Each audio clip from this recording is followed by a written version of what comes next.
Homewood High School Patriots football. A full game replay of last week's exciting matchup. Now for all the highlights and play-by-play action, let's go to the field. Well, good evening, ladies and gentlemen, and welcome to Homewood's Waldrop Stadium for tonight's game, a rebroadcast of the game between Homewood and the Mtn Brook Spartans. The team is getting ready to take the field. I'm Barry Copeland, and along with Fred Morris, it's our pleasure tonight to be bringing you this game. Homewood coming into the game tonight, Fred, with a 1-0 record after their win last night over Sylacauga, and Mtn Brook coming in 0-1 after a defeat last week against Vestavia. That's right, Mtn Brook, a tough loss, 7-0. Their defense played strong throughout the game. One miscalculation, Vestavia scores 7 points. That's enough to win. On the other side of the ball, Homewood came out from the start last week and dominated a much larger Sylacauga team, and eventually winning by a large margin. A strong performance last week, we might say, for senior tailback Robert Davis, who had 89 yards in rushing offense. Also, I believe, a 46-yard punt return against Sylacauga. Also, a strong performance for Wes Steed, the senior quarterback, with 2 completed passes and 90 yards for touchdowns.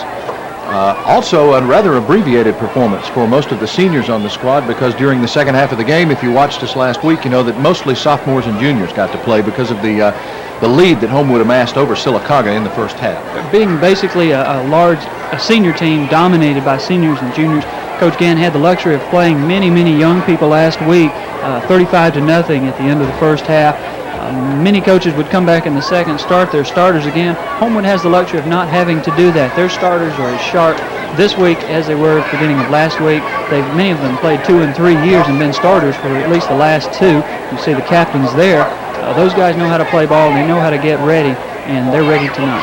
Well, there are your captains. Dusty Smith is number 51, Brian Greer, number 11. Number 15 is the quarterback, Wes Steed, and number 60 is Stanley Lee. Also serving as captains tonight, and you can see in the second row there are Robert Davis, number 30, this reading from left to right. Number 79 is Jonathan Hammaker. Number 71 is Steve Carpenter. And then number 28 is Eugene Sharp. And Eugene, a young man that we didn't hear a lot of last year, but he had an outstanding game last week against Sylacauga. He sure did. Didn't make that many tackles. When you talk outstanding game, he wasn't in on what you would call 15 tackles or 12 tackles and 4 assists, but the plays he made were outstanding. He's got incredible speed for a linebacker, a young player, and on several plays, if you watch the replay, you would see Eugene Sharp run down running backs from behind. What do you know about Mtn Brook, Fred? I know basically they run the wing tee offense. They're quick with slants off tackle, and then they have quarterback Patrick Sullivan, who's a familiar name to football fans in the state of Alabama. Patrick Sullivan, his father, the quarterback coach at Auburn, of course, a major college prospect, operating behind what many consider an offensive line that does not complement his talents well. As a result, they use quite a few slants. Their offensive schemes are set up to slant as opposed to try and just bully the defense out of the way. He throws to a wide out. He will use his backs in the patterns quite a bit because they have to use the backs and roll out situations to get away from the rush. Well, as the teams get ready for the kickoff, let us quickly give you the starting offensive lineup for Homewood. The split end is number 11, Brian Greer. At tackle, Eric Rebels. At guard, Jonathan Hammaker. The center, Jason Zarza. At right guard, Steve Carpenter, and at right tackle, Stanley Lee. The tight end is Alexander Zan Adamson. At fullback tonight, starting will be Eric Moulton. Of course, at tailback, number 30, Robert Davis, the man to keep your eye on early in the game. Our flanker is number 7, Michael Andrzejewski. And the quarterback, number 15, the senior Wes Steed. It's Wes Steed that tees it up to get ready for the kickoff as Homewood starts with its second game of this 1991 season. Certainly, I would say, Fred, a season full of promise for the Homewood Patriots. They're a senior-dominated team. They're ready to go. They're actually picking up where they left off last year. Their offense is producing. Their defense is shutting down opponents, as they did to a Sylacauga Aggie team last week. They're ready to take on the Spartans team. We're underway. The kick going deep to number 9, Adam Wilson for Mtn Brook. Wilson brings it up, moves left across the 20. He'll be stopped inside the 25-yard line. Homewood's kicking game last week, we might as well say this at the outset of this game, was almost college level. 5 out of 6 kickoffs went into the end zone. And the punting game, good coverage. They just really have a magnificent kicking game. Well, prior to tonight's game, West was practicing his kickoffs, practicing his field goals. Wes Steed kicked a 57-yard field goal right down the center in pregame today. So he has the leg, can put it out of the end zone. All right, the line of scrimmage now, the 20-yard line. Here's Mountain Brook's first play from scrimmage. Homewood containing still inside the 25-yard line. Ball carrier for Mountain Brook, number 10, Seth Ramley. We'll try to give you the Mountain Brook offensive lineup as soon as we can. The play was only good for 2 yards, though. And we had Shane Davis on the tackle for Homewood. Here's Mountain Brook then. Second and about 8. The delay give to number 23, Mark Brenner, for Mountain Brook. Elvin Skipper, number 33, on the tackle. Mountain Brook using some lead plays right now, testing the center of the Homewood line. Michael Coggin, some of the other guys in the center, Jonathan Hammaker and Shane Davis, staying away from the corners. Mountain Brook just doesn't have the speed to get around the corners with Elvin Skipper and Eugene Sharp. Third down now, the line of scrimmage now, your 27-yard line after that gain of 5. The first pass from Patrick Sullivan into and out of the arms of their intended receiver, Butch Stringfellow. Defending on the play for Homewood, our number 28, Eugene Sharp. The play most high schools are going with this year. After last year, the misdirection, naked bootleg. If the play is open, hit the tight end. If not, if the linebacker stays with the tight end, you can pick up 5-7 yards.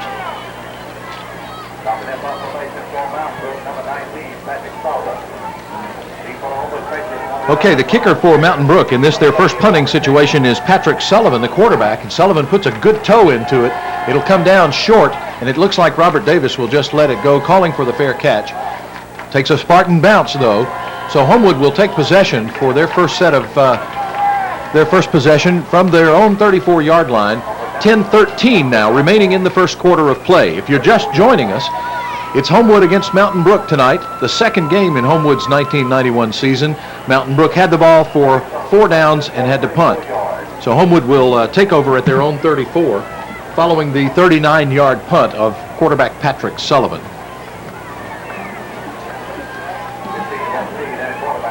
Steed sends Brian Greer wide to the left, but the give is to Davis right up the middle. We'll have to see if we can see if there was a recovery on the fumble. The official says indeed there was, and Mountain Brook has come up with a costly turnover here early in the game. 9:47 remaining.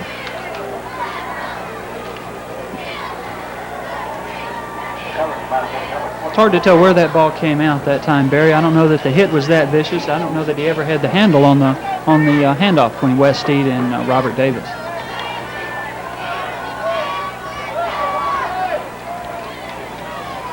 All right, let's look at Sullivan now with 1st and 10 from his own 30, from the Homewood 36. To give outside to the running back number 23, Mark Brenner, but an excellent tackle by Elvin Skipper of Homewood to throw the Spartans for no gain on the play. Brings up 2nd and 10.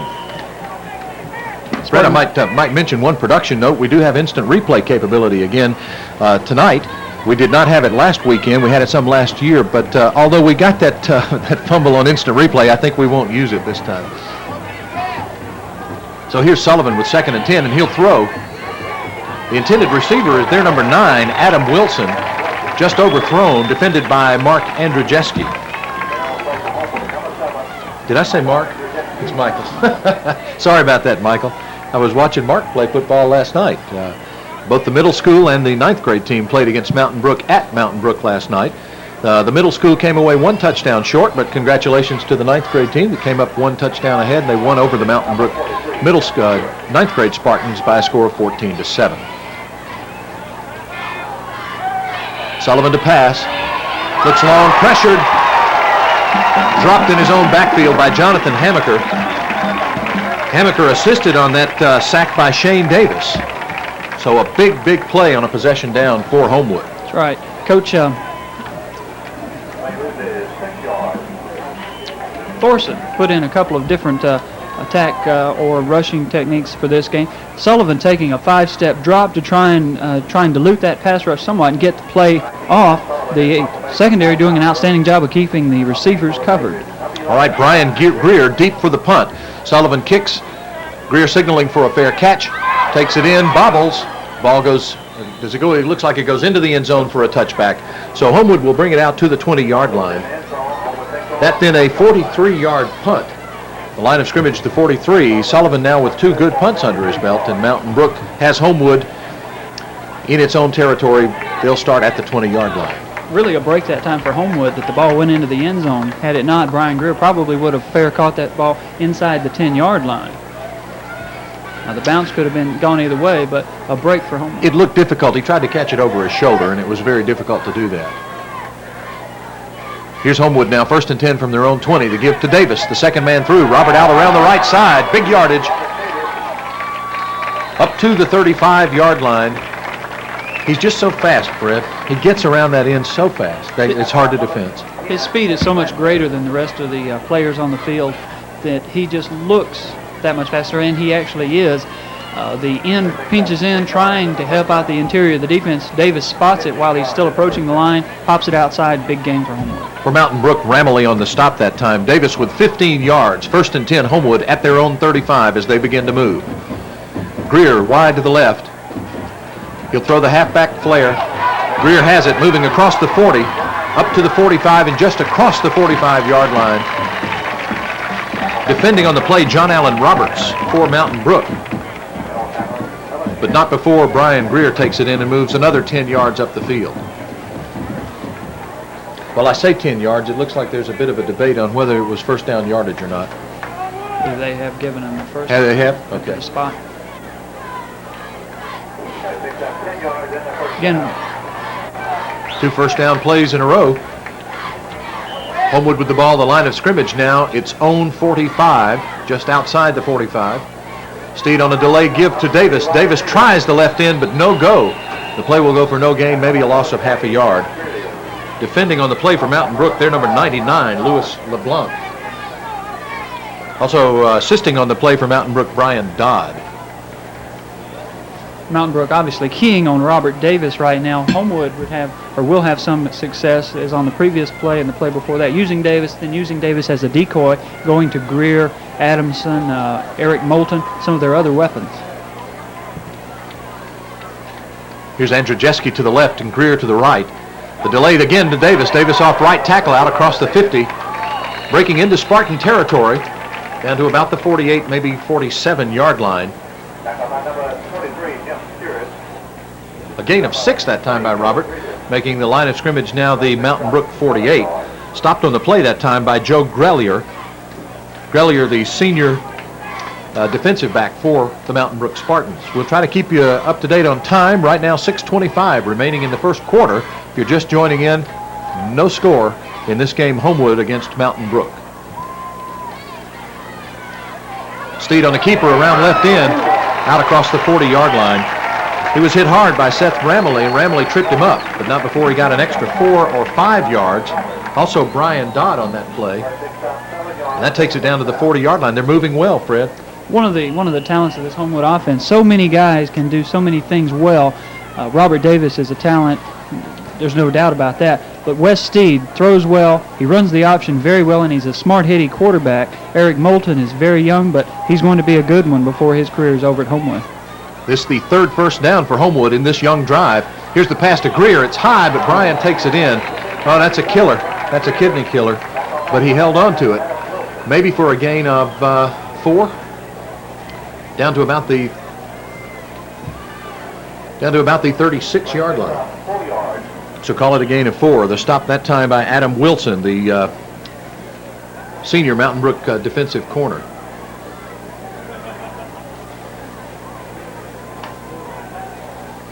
.536 now remaining in the first period.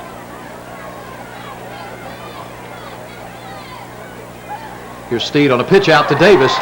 Davis out down to just shy of the 30-yard line. We'll have to see what kind of spot we get to determine whether we get another first down or not. The stop that time by Jim Stewart, number 43, Jim Stewart of Mountain Brook. So a 5-yard gain. We take it down inside the 31-yard line. Let's see if we get. it. We've got an official timeout to measure the gain. Again, Homewood doing a good job of picking the plays to get the first down. I believe this is going to be hard to say. Will they bring the chains across, or is like it they're short? marking it somewhat, a little bit short. Short. Again, Homewood doing the good things to get close to the first down, or actually get the first down. And to give credit to Mtn Brook, they're doing what they can to stop them, slow them down at least, and making them work for every yard. First key possession down for Homewood, 3rd and 1. Here's the give to the fake to Moulton. Steve Keeper over the 30-yard line easily gets his first down and more. Seth Ramley, number 10 for Mtn Brook, defending and making the tackle that time, assisted by number 43 for Mtn Brook, Jim Stewart. So give West 2 yards, call it the line of scrimmage, the 29. We're going to take a water break here, I believe. This is a timeout for the water break, and we'll take this opportunity to take a commercial message. You will be back after this from one of our fine sponsors, and we'll remind you that you're watching Homewood Patriot football. You know when it's right, you know when you feel it, baby. You hold it, you hear it, you taste it, it's right. You got the right one, baby. It's this irrepressibly lovable, unsurpassably quotable, and intimately soulful. You got the right one, baby. With 100% NutraSweet. South Trust Bank is pleased to support Homewood High School athletics and wishes the Patriot football team a winning season. Whether it's community service or quality service at one of our convenient offices, South Trust Bank is working harder for you. Back at Waldrop Stadium after that water break timeout, we'll set down and distance for you. 1st and 10 for Homewood. They move from their own, from the Mtn Brook 29-yard line. Here the pitch to Robert Davis. Davis jumps one tackler. Still on his feet, still on his feet. Will he make the corner? Yes! There is a flag on the play. We'll have to see what the call is. Magnificent job of running, but we'll have to see what the penalty is, Fred. If they bring it back, that's unfortunate, but those of you that are watching this replay right now got to see the kind of play that made Robert Davis the type of talent that he is. 2 players, 2 Mtn Brook Spartans, had that man dead to rights on the sidelines. He put a move on both of them, used speed to go between them, and the official saying with the help of a clip got into the end zone. I think Robert Davis would have got into the end zone in spite of the clip. Without it, with it, he would have been in the end zone. The type of talent that he is, you got a good example of right there. Well, the clip negates the score, so they will bring it back. Should still be a first down. First and 1. So, as one of our spotters, Mr. Larry Wygan, points out, it's 1st and 1. And we'll see if Eric Moulton can get that. Moulton right over the center, still on his feet. Eric Moulton gets the touchdown back. What a move by Moulton, Eric Moulton, running almost at will through the middle of that Mtn Brook line. Eric Moulton, a sophomore, 190 pounds, first year to start for Coach Gerald Gann. Played some at the end of last year in the playoffs. They're a talent for the future. Eric Moulton, beautiful run, breaking tackles, just would not be denied, got the 6 points back, and there he goes. 3 tackles broken in that one run. 3 would-be tacklers on that. A fumble on the snap, but Steed picks it up. Will he make the end zone? No, he would not. Goodness gracious, don't let him get hurt. We'll take the 6 and come back and try to get some more. A 20-yard touchdown run by Eric Moulton puts 6 on the board for Homewood with 4:18 remaining in the first quarter. But a fumbled snap on the extra point makes it impossible for us to get that extra point. So the score 6-0, Homewood over Mtn Brook, 4:18 remaining in the first quarter. A good job that time in the entire drive by the offensive line for Homewood. Jason Zarger, Steve Carpenter, some of the other guys just doing an outstanding job. Stanley Lee, Jonathan Hammaker, staying with the program, staying with the play calling, not making the mistakes, ineligible receiver downfield. Because Homewood was changing up the plays quite a bit, using quite a bit of variety. Eric Moulton doing a good job blocking for Robert Davis, and when the time came and he had the opportunity, 20 yards and a touchdown for Homewood. Good look at the Homewood cheerleading squad for this year. We'll try to get the names of those young ladies to you just a little bit later. Suffice it to say, they're working hard in this hot, humid night as well. They do an excellent job for us. Ball teed up on Homewood's 40. Wes Steed set to kick it off. Wes does the kickoffs, ably assisted by Kevin Miller at at times. It'll go out of bounds inside the 10-yard line, so be a 5-yard penalty, and we'll bring it back and do it again. By the way, Fred, on that last drive, Homewood moved the ball 80 yards. Recall they got it on the 20. 3:54 off the clock. 8 plays in the drive, and I guess that includes the one that was brought back, the Davis run that was brought back. But good ball control, good ground control, 4 first downs, I believe.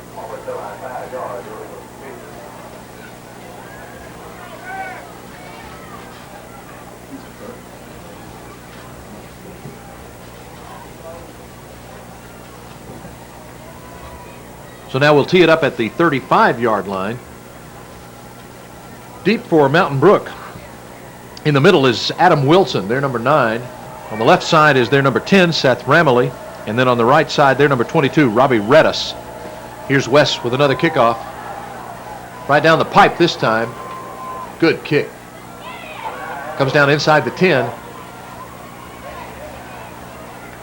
Wilson, the ball carrier, and he dances around just outside the 20-yard line, but he'll be brought down shy of the 25.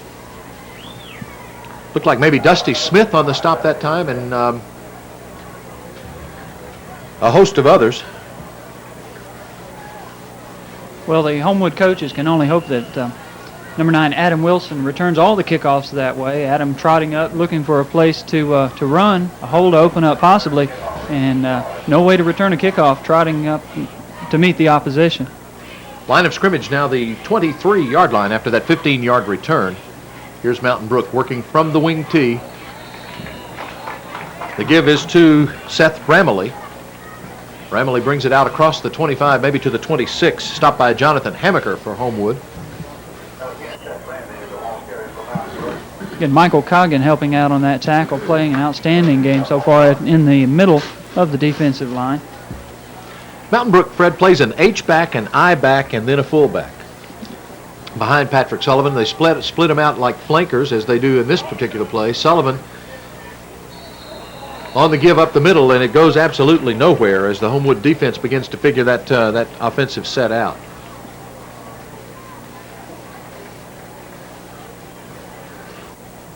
Ramley again was the ball carrier that time. Coming into the game for Homewood, number 24, Alexander Adamson.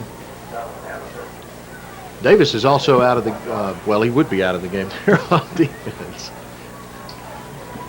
Although I can think of some occasions last year when we saw him on defense in deep coverage, safety That's position.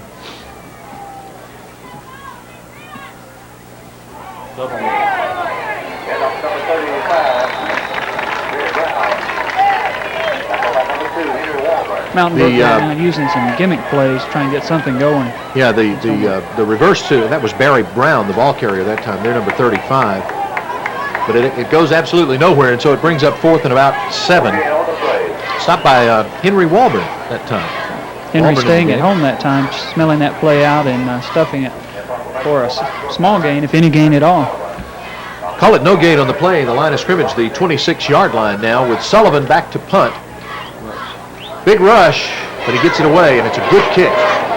Sending Brian Greer back. Greer and Davis together, but Greer came down with it. Here's Brian up the left sideline. Oh, and his feet went out from under him, and he was upset because he had a wall. Good block by Robert to spring him that time, and a good return by Brian Greer. We'll take over with the ball on our 44-yard line and see if we can put it in motion again. The personality of the Homewood offense right now is to take this punt and move steadily down the field again, running, passing, hitting the flat pass, Brian Greer and Alexander Adamson, the running of Robert Davis, and now Eric Moulton becoming a weapon, and move down for another score. That's been their personality in the past season and up to this point this year. Look for them to continue. Here's Wes Steed. He looks to pass, and he throws a floater up to Greer. That's the one that's designed for Brian to run under it, and I think it didn't get as far as it was supposed to go that time. Defending on the play for Mountain Brook was John Allen Roberts, their defensive back. I was going to mention, young Patrick Sullivan has shown himself to be a pretty good punter tonight. So far on the night, he's kicked the ball 3 times, punts of 39, 43, and 41 yards with good coverage by Mountain Brook. As we mentioned earlier, the kicking game for Homewood looking good so far this year, but the same is true for Mountain Brook. Here's Steed on the pitch back to Davis. Davis is around the left side, across the 50 and into Mountain Brook territory, down to about the 45-yard line. The tackle made by number 10, Seth Ramley, for Mountain Brook. Good blocking on his left side that time as they pull out to help him clear the way. That's right again. Eric Moulton kicking out the end. Robert Davis reading the block and either cutting in off the block or going outside if the end pinches in trying to shut it down. Steve Carpenter, Jason Zarger, some of the guys in there now for Homewood. John Whidden in at an offensive line position, as is number 50, well, Jason's in, number 66, Kip Cowan, and spelling some of the starters. We'll measure the gain. It was about approximately a 10-yard gain by Robert on the run. Just to keep you up to date, it is first down now, the signal first down, and we've got 1:45 remaining in the first quarter. Davis on the quarter so far, 67 yards rushing on 7 carries. He's starting off another good night. 1:45 remaining in the first period. Hope you're not just joining us, but in case you are, this is Homewood versus Mountain Brook, the rebroadcast of last Friday night's game. We're delighted to be able to bring it to you. So here's 1st and 10, Homewood at the Mountain Brook 46. Seed on the keeper. The option play, and he gets down across the 40. Probably 5 good yards this time, and you know that's an important play, Fred, because it tells Mountain Brook they've got somebody else to watch other than Moulton and Davis. That's right. They've got to watch the quarterback on that option. Wes Steed is the kind of running back. He's a tough runner. A lot of option quarterbacks pitch the ball well. Some read the blocks well. Some read the pitch well, and they're fast. But Wes Steed is much like a linebacker playing quarterback. He'll stick that shoulder in you. He'll make you pay for tackling Wes Steed. And he's a tough guy, not afraid to stick his nose in. He is indeed a tough guy. 1:10 remaining now, the clock running. Here's the give to Robert. Across the 35, across the 30, out of bounds probably just shy of the 30. Should be plenty for another first down. Stop made by Mountain Brook's number 20, Joe Grelier. Grelier, a senior. You know, as I look down this Mountain Brook roster, there aren't a whole lot of seniors on that squad. We got a lot of sophomores and juniors. They're in a building mode. Well, timeout on the field called now by Mountain Brook. That's their first timeout. 1:03 remaining in the first quarter gives us an opportunity to talk a little bit about next week's game. This is an unusual 3-game home set for Homewood. They'll play Thompson High School here at Waldrop Stadium next Friday night. Kickoff 7:30. We hope you'll make plans to join us not only at the stadium, but then also on the rebroadcast on Wednesday night at 6 on Channel 10, local cable access here in the Homewood area. Thompson losing a heartbreaker last weekend toward the end of the game. Some of the crowd here enjoying the action tonight. Thompson losing a heartbreaker in Thompson last week. Tonight, I'm not sure of their opponent, but they are a quality team, and they'll come into Waldrop Stadium next Friday night, bringing, they have a big fullback, Chappell, that we saw quite a bit of last year, in addition to Derico Jones, who was an outstanding ground game for the Thompson Warriors last year. The fullback Chappell is considered by many to be a college prospect, and he'll be bringing the talents that he possesses to Waldrop Stadium next Friday night. All right, 1:03 remaining in the first quarter. Here now Homewood with another 1st and 10 from the 30-yard line of Mountain Brook. Here's Steed rolling out to pass. He looks. He'll keep and go down inside the 25, falling forward to about the 22-yard line. Again, showing some of that flexibility he has as a rollout passer and then a runner if his routes are covered. That's right. He had Elvin Skipper split wide to the left this time, for the first time tonight that I've seen Skipper out there. That's usually Greer's corner or Andrzejewski, and he brought Skipper in.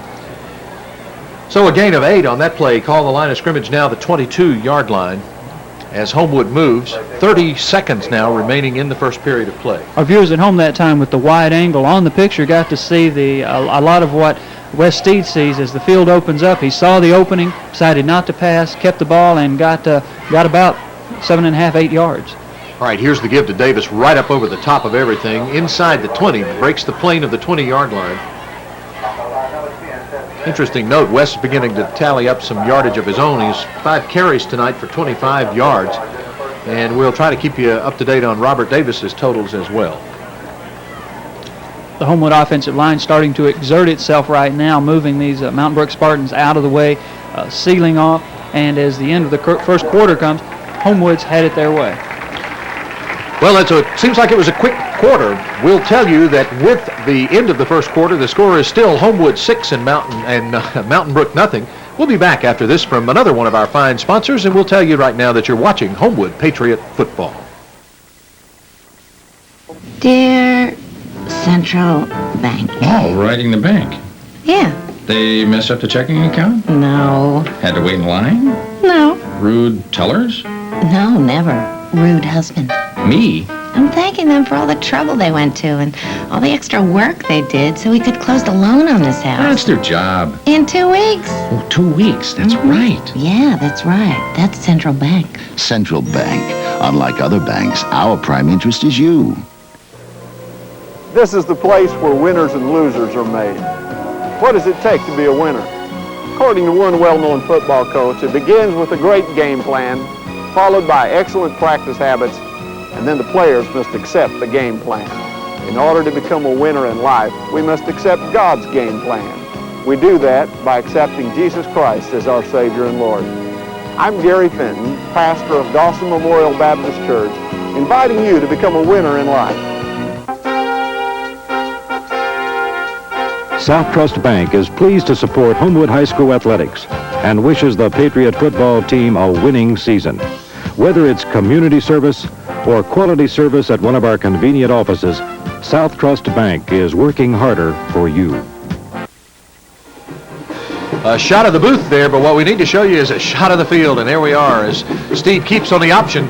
Davis around the left side, dancing outside and makes his way down just shy of the 10-yard line. For Mountain Brook, Brian Dodd and John Newman covering, but he's a tough guy to cover as we get ready to start the second quarter here from Waldrop Stadium in Homewood. Fred, you might be interested in some first quarter statistics. Homewood with 15 rushing attempts has 125 yards of offense, 2 passes completed for 15 yards by quarterback Wes Steed. Individually for Robert Davis, 9 rushes for 80 yards. Homewood has 6 first downs. We'll give you Mountain Brook stats in just a moment as we look at 2nd and 4 now. And the give is to Davis. Davis trying to find his way through. And he'll be stopped right on the 10-yard line. Host of Mountain Brook tacklers led by their number 64, Eason Balch. Also assisted on the tackle by Barry Brown, their number 35.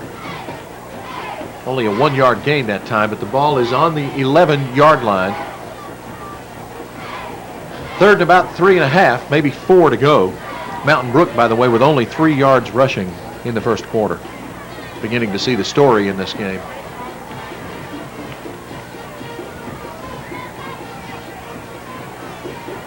Here's Steed on the give to Davis. Davis across not only the first down mark, but you can put another 6 on the board. For Robert Davis, a fine run from scrimmage from the 11-yard line for that score. Makes it now Homewood 12 and Mountain Brook nothing. Outstanding interior line blocking that time. Stanley Lee from the right side, along with the right guard on that side, Steve Carpenter, pulled, led through the hole. Call it the old Washington Redskin, the hog. Call it the hog power play. The 2 guys leading through led Robert Davis. Mountain Brook never knew what hit them, and Davis is in from 11 yards out. Another excellent run. Is it that they might go for 2?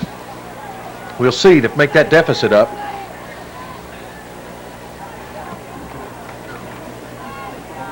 So here the extra point attempt going for 2 after the failed kick last time. Homewood attempting to get back even to 14. West will drop back and look. Here's the pass complete to Alexander Adamson, and there wasn't a whole lot to do with that, was there? No, not at all. Excellent play. Adamson lining up as a tight end on the right, and instead of going through the defensive backfield, he dropped back, went through his own backfield to the flat on the left side, wide open. Steed hit him in the numbers, 2 points. Homewood has that shallow cross play, but that's about as shallow as you're going to get to see it when he's running in his own backfield. Well, that's excellent. With 10:32 then remaining in the second period of play, Homewood takes a 14-0 lead over the Mountain Brook Spartans. And I think we can't say enough about that line, the offensive line really blowing it out, allowing Homewood now to capitalize on 2 drives, starting from deep in their own territory. Starting deep, and Homewood is at this time substituting some of the guys. John Whidden is in, Kip Cowan is in, spelling some of these guys, and they were able to come back fresher than Mountain Brook is able to maintain their defensive line, and it's starting to show up as they start to just rip holes in the Mountain Brook defense. A good look right there at an example of what you're talking about, Fred. Number 66, Kip Cowan in the game. The Homewood drive that time took 3 minutes, 25 seconds off the clock. 8 plays covering 56 yards for the score. Homewood now 14 and Mountain Brook nothing. Here's Steed on the kick. Deep, taken in inside the 5-yard line by number 9, Adam Wilson. Wilson out, and a good shoestring tackle by number 31 for Homewood, Darian Finley. Darian getting action tonight. He got some good action, as a matter of fact, last Friday night as well. That's right. Got some help that time from Eugene Sharp down on the coverage. Adam Wilson nowhere to go. They'll start deep in their own territory again. Looks to be around the 14-yard line. The line of scrimmage, the 17-yard line now after a 14-yard return. So Mountain Brook starts deep in its own territory. And here Patrick Sullivan brings them out looking at 1st and 10 from his own, call it the 18. Man in motion, but Sullivan gives to the first man through. And the play maybe picked up a yard, maybe 2. Michael Coggin that time along with Lee Thompson. Right there in the hole, ready to meet the ball carrier. Little or no gain on the play at all. This Homewood defense is playing outstanding football. Not much Mountain Brook is doing is successful at all. Ramaley is the ball carrier. Ramaley plays in what we would call the setback position. He's that I back. Now Sullivan to pass. No one there. It was either an incorrect route or someone slipped. Oh, there's a flag on the play. Just inside the 30-yard line. That's at the point where the intended receiver was. Covering on the play for Homewood, number 28, Eugene Sharp. So they might have gotten Eugene that time for trying to hang on to number 35 out on a pattern. Barry Brown running a flat pattern, possibly turning it up. And Eugene, being a sophomore, got faked out a little, trying to hold on to maintain his position. Holding the call against Homewood. That brings the ball up just shy of the 30-yard line. Call the line of scrimmage now, the Mountain Brook 29.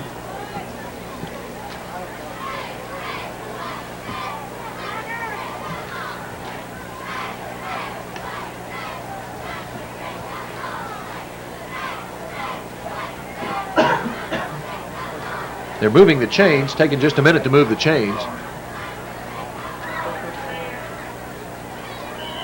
Line of scrimmage now the 28-yard line after that 15-yard penalty. 1st and 10, Mountain Brook, as the clock moves with 9:32 remaining in the first half of play. Here's Sullivan rolling out to his left, looks to throw. Give him the reception then. 84 for Mountain Brook is there, Corey Fowler, and Fowler with a reception at the 43-yard line. Another first down for Mountain Brook, and those chains will move again. Second first down of the game for Mountain Brook, using the rollout that time to try and get away from the interior line rush of Michael Coggin, Shane Davis, Jonathan Hammaker, and the guys. Well, 16 yards on that pass play from Sullivan to Fowler. Mountain Brook in business now and moving. Here's the give to their number 23 off right tackle. 23 is Mark Brenner. But Brenner tackled by Elvin Skipper after only a couple of yards made. That'll bring up second and about 9. Invite you to be sure to stay tuned tonight through the halftime. We'll have another fine performance of the not only the Homewood band, but the Mountain Brook band is along as well. You'll get to see the Star Spangled Girls, and Mountain Brook has a dance line I believe they call the Dorians. So quite a bit of entertainment available for you at halftime. Here's Sullivan on 2nd and 9. He looks to throw. Pressure, Dusty Smith. Dusty Smith with a big-time sack back inside the 40 at about the 39, 38-yard line. Again, Patrick Sullivan that time getting what they call happy feet, looking for somewhere to go. Never really got set up in the pocket. I'm not sure what he might have seen, but he didn't stay in the pocket any time, and he was looking for somewhere to go. Dusty Smith, however, put an end to that. Dusty with a big sack. That makes it 3rd and long. 3rd and about 15 now. Just under 15. A passing situation, would you say? I would say Mr. Sullivan will be able to put his talents to work on this play. Unfortunately, he's going to be dealing with a veteran secondary that knows it's coming.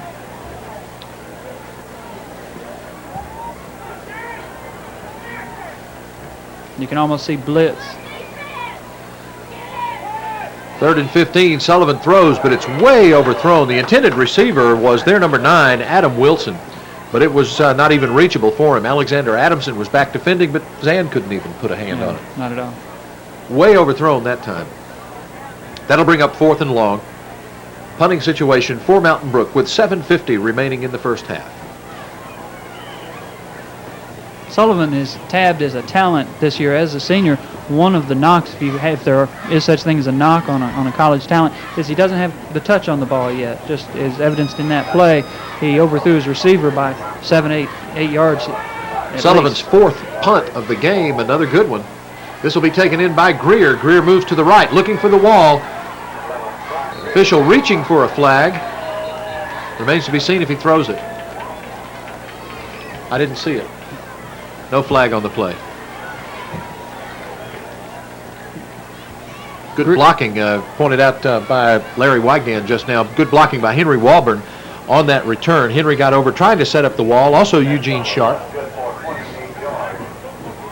That's one of the things they work on and they work on and they work on in practice. And in practice, that works great. And it is so tough to accomplish. Brian's been able to get past that first man most of the time tonight. He's just been unable to complete the travel or the trip to the wall.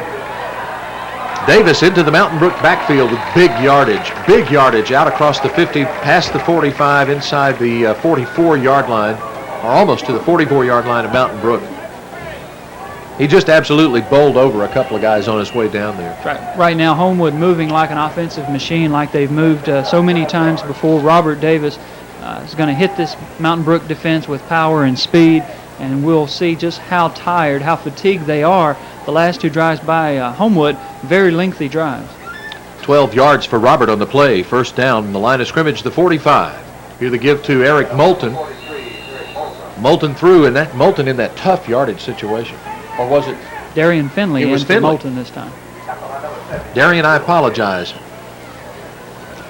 It's not a bad 1-2 punch to have at fullback. Darian Finley and Eric Moulton, both guys relatively young.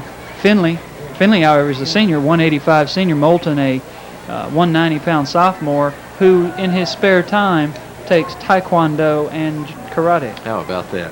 Well, the tackle that time by Bill Shea, the name we were talking about before the game, a familiar name to some people in Alabama. Here's the give to Robert Davis again. Tough going, maybe a yard down to about the 42, 41. But really, really tough going. And the tackle that time by H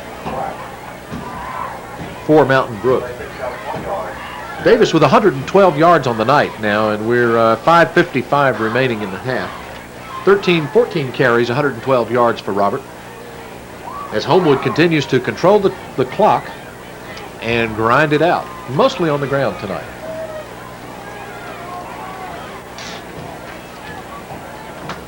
So here's Steed with 3rd and 6 now. Receivers wide on both sides. He'll go, but it's overthrown and intercepted. Ryan Aday of Mountain Brook takes that ball in at about the 35-yard line and brings it back just shy of the 40. Stop made by number 31, Darian Finley. But only after the interception, and the Homewood drive stopped just about at midfield.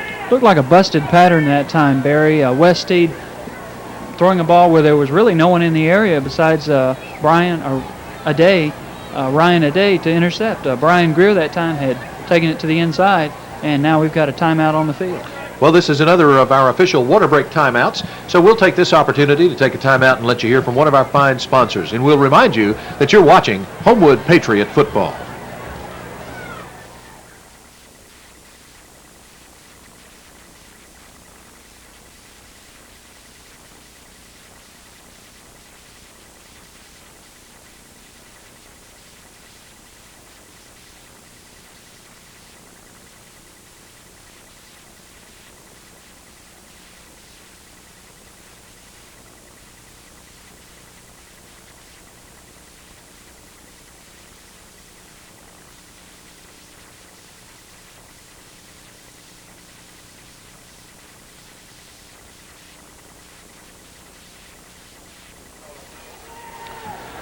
Well, back at Waldrop Stadium in the midst of a water break. And, you know, we tell you this each week, but in this part of the South in the early fall, it's not really like fall. It's awfully hot on the field. We've talked about how the coaches of both teams are running players in and out to try and keep them fresh.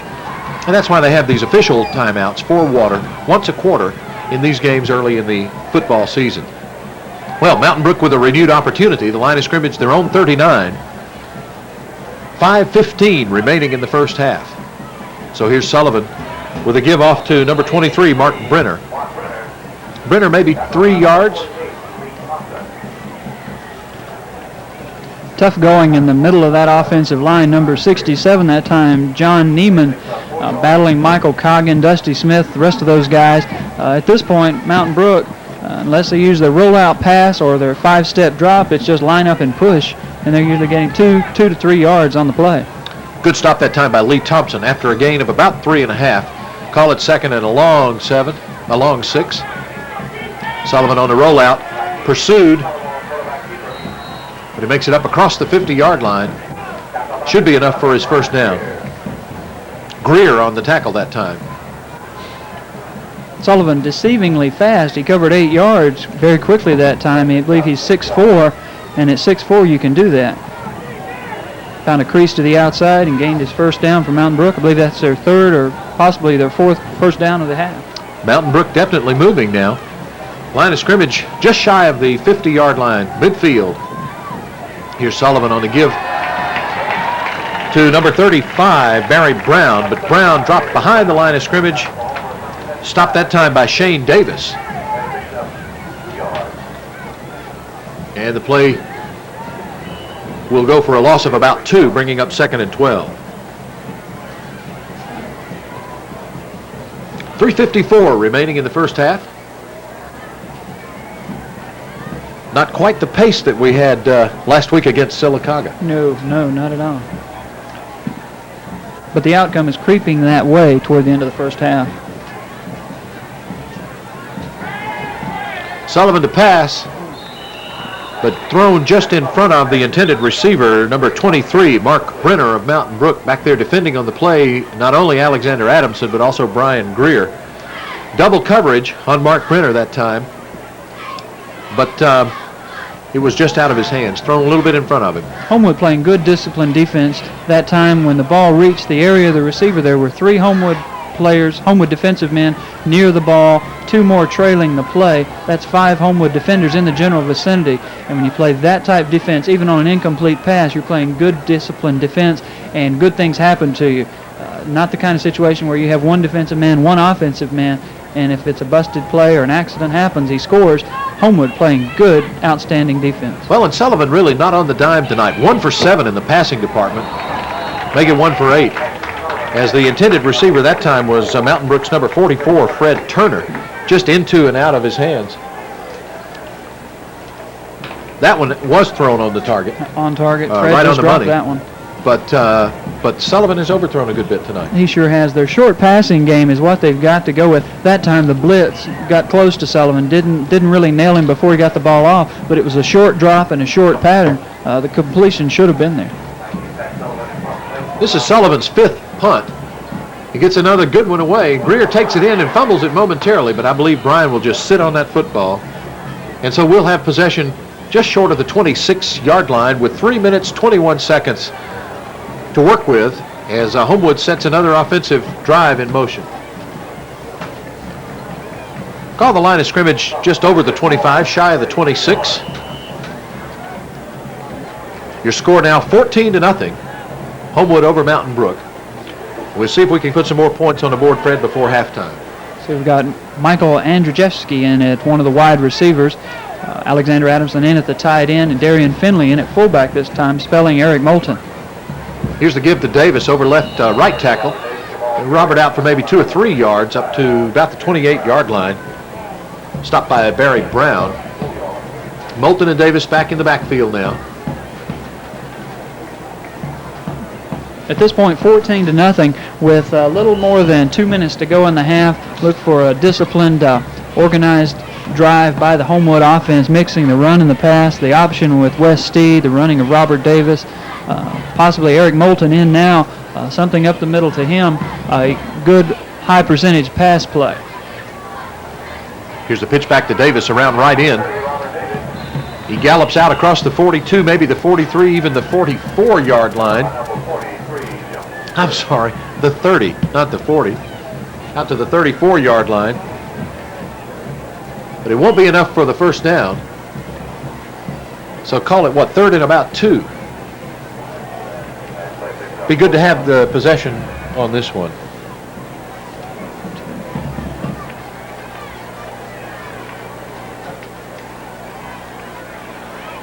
Here's Steed on the give. The first man through is Moulton, struggling at about the 36-yard line.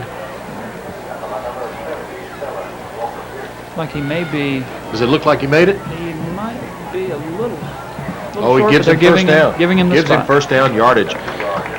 Stop on the play by Walker Pearson of Mountain Brook, but not in time. Homewood with another first down, and interestingly enough, Robert Davis has 121 yards now on the night. 16 carries, 121 yards.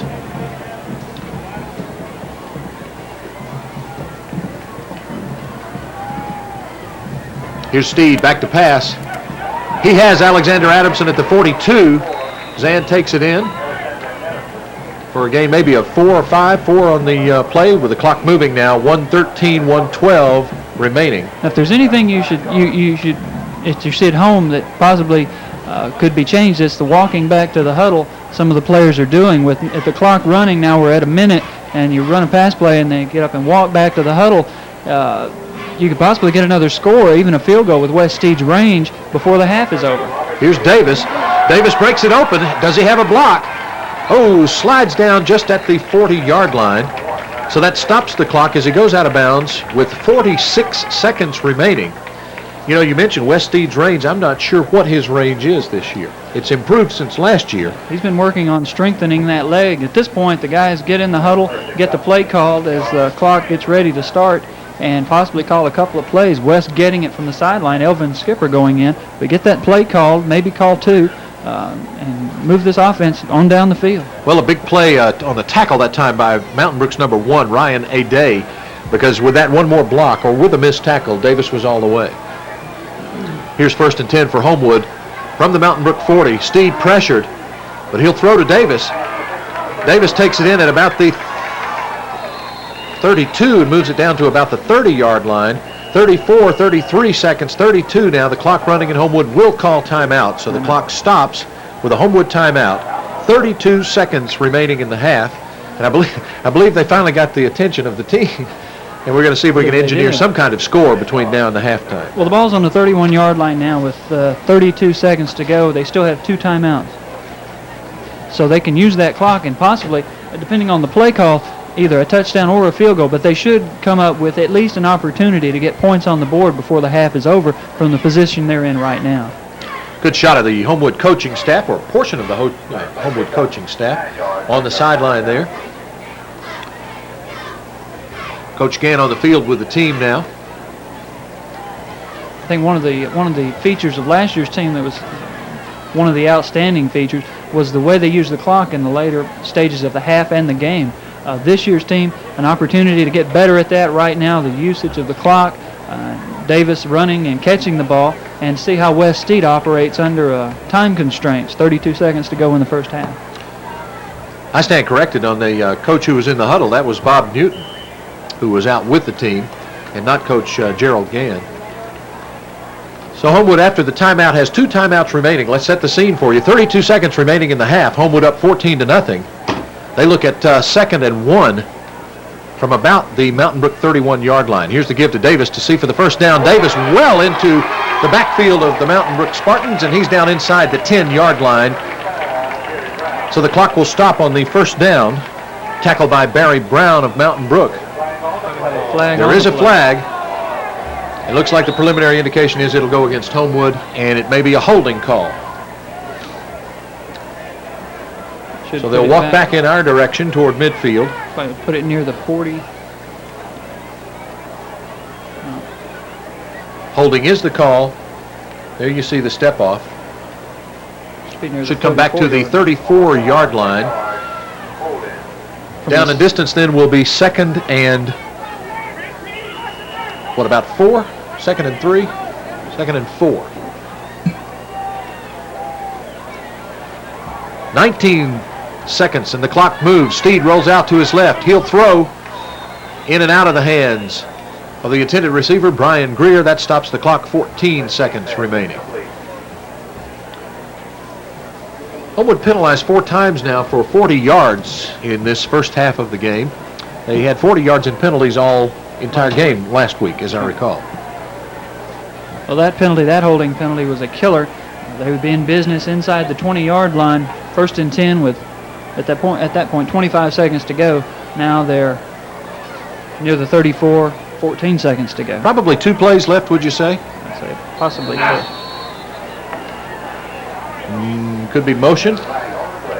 Eric Riebel's trying to get an advantage on the defensive end, coming out of the stance just a minute early, trying to stay as still as possible. Perhaps the official didn't see him, but he did. Illegal procedure, the call against Homewood. That brings it back to the 39-yard line now. Good shot of the Star Spangled Girls, some of the Star Spangled Girls who will entertain you during the halftime coming up. We invite you to stay with us for that. Here's Steed dropping back, straight back into the pocket. Pressured, moves forward, long throw. He has Zan Adamson. Touchdown Homewood with 5 seconds remaining in the half, and Alexander Adamson takes that ball in. Magnificent pass, magnificent catch. Put another 6 up for Homewood. That time, John Newman and Ryan Ade in the Mountain Brook secondary just standing there looking at each other. One saying, I thought you had him, I thought you took him. Alexander Adamson standing there taking the ball, 6 points Homewood, and that makes the 2-minute clock drill look a lot better. It sure does. 5 seconds, as you saw on the scoreboard, remaining. We'll attempt the kick this time. 20-0 is the score. Down and up. It's good. With 5 seconds remaining in the first half of play, Homewood now 21 and Mountain Brook nothing on a 39-yard West Steed to Alexander Adamson pass play that really, as Fred Morris just said, caught that Mountain Brook secondary off guard. Asleep at the wheel. Asleep at the wheel. Why wouldn't you think that that would be a play Homewood might try with 14 seconds remaining? Why wouldn't you have folks back? I think they were probably trying to watch West Steed. He was out of the pocket, and as they were looking at him, they lost track of the receiver.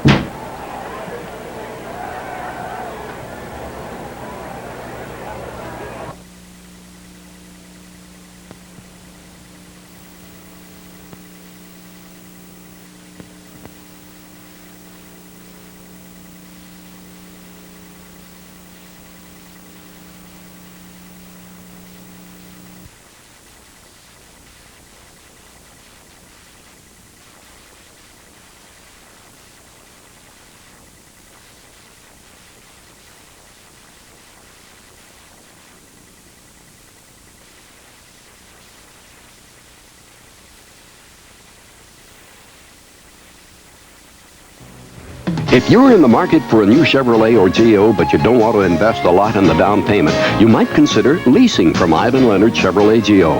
This is a great way to get into a new Chevrolet or Geo with no money down, and the monthly payments are lower too. Plus, if you decide to, you can purchase the vehicle at the end of the lease. The guys at Ivan Leonard Chevrolet have been doing business on Highway 31 South in Hoover for over 18 years. And as always, any new Chevrolet or Geo from Ivan Leonard is backed by our superior service department. So if you're thinking about a new Chevrolet or Geo, think about leasing from Ivan Leonard Chevrolet Geo on Highway 31 South in Hoover. Come see for yourself the difference that the right dealership can make. Ivan Leonard Chevrolet Geo.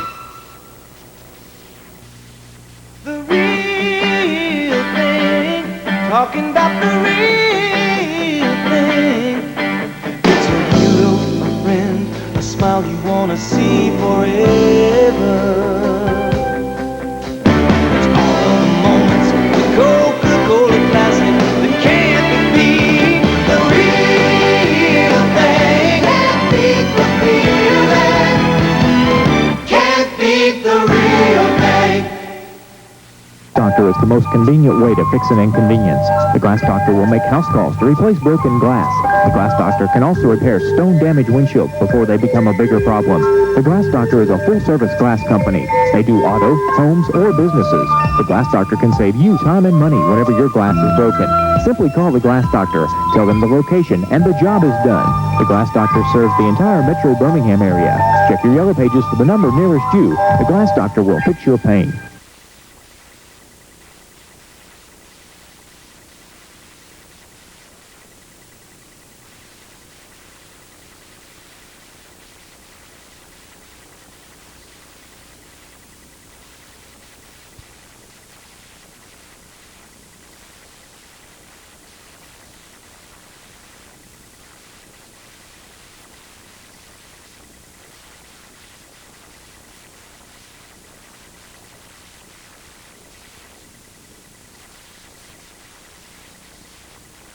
Well, a wonderful way to end the half and take the guys into the locker room on a little bit of a high note.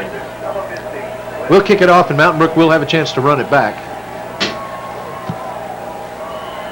Again, encourage you to stay tuned for the halftime, but here's Steve moving on the ball, and he kicks it low to ensure that it's tough to handle, and indeed it is.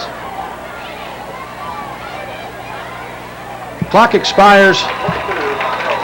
And so we'll take it to the halftime locker room with Homewood up 21-0 over the Mountain Brook Spartans. They get a standing ovation from the crowd as they file out of Waldrop Stadium. We'll be back in just a moment with halftime performance by the Homewood Patriot Marching Band. But before we do, we'll remind you that you're watching Homewood Patriot football. Union State Bank, established in 1903, is proud to be a part of the Homewood community. We invite you to visit our office, conveniently located at 3026 Independence Drive, next to Piggly Wiggly in Homewood. Union State Bank is a full-service bank dedicated to providing friendly, quality banking services to our customers. A drive-through automated teller machine is available 24 hours a day at our Homewood office for your convenience. Union State also offers service charge-free checking to all high school and college students. Union State Bank, the bank you can make friends with.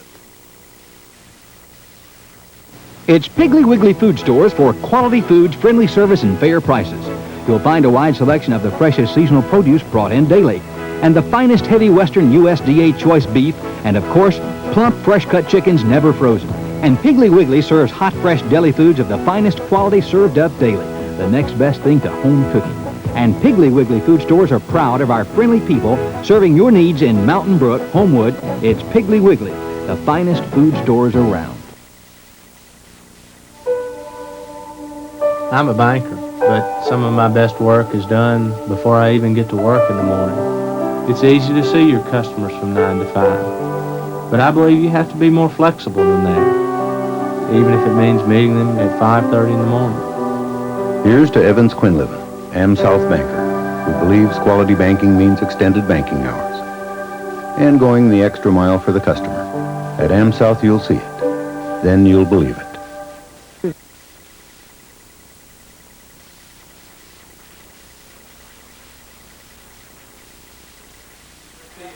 Two choices on the offense. You need to take the end of the play.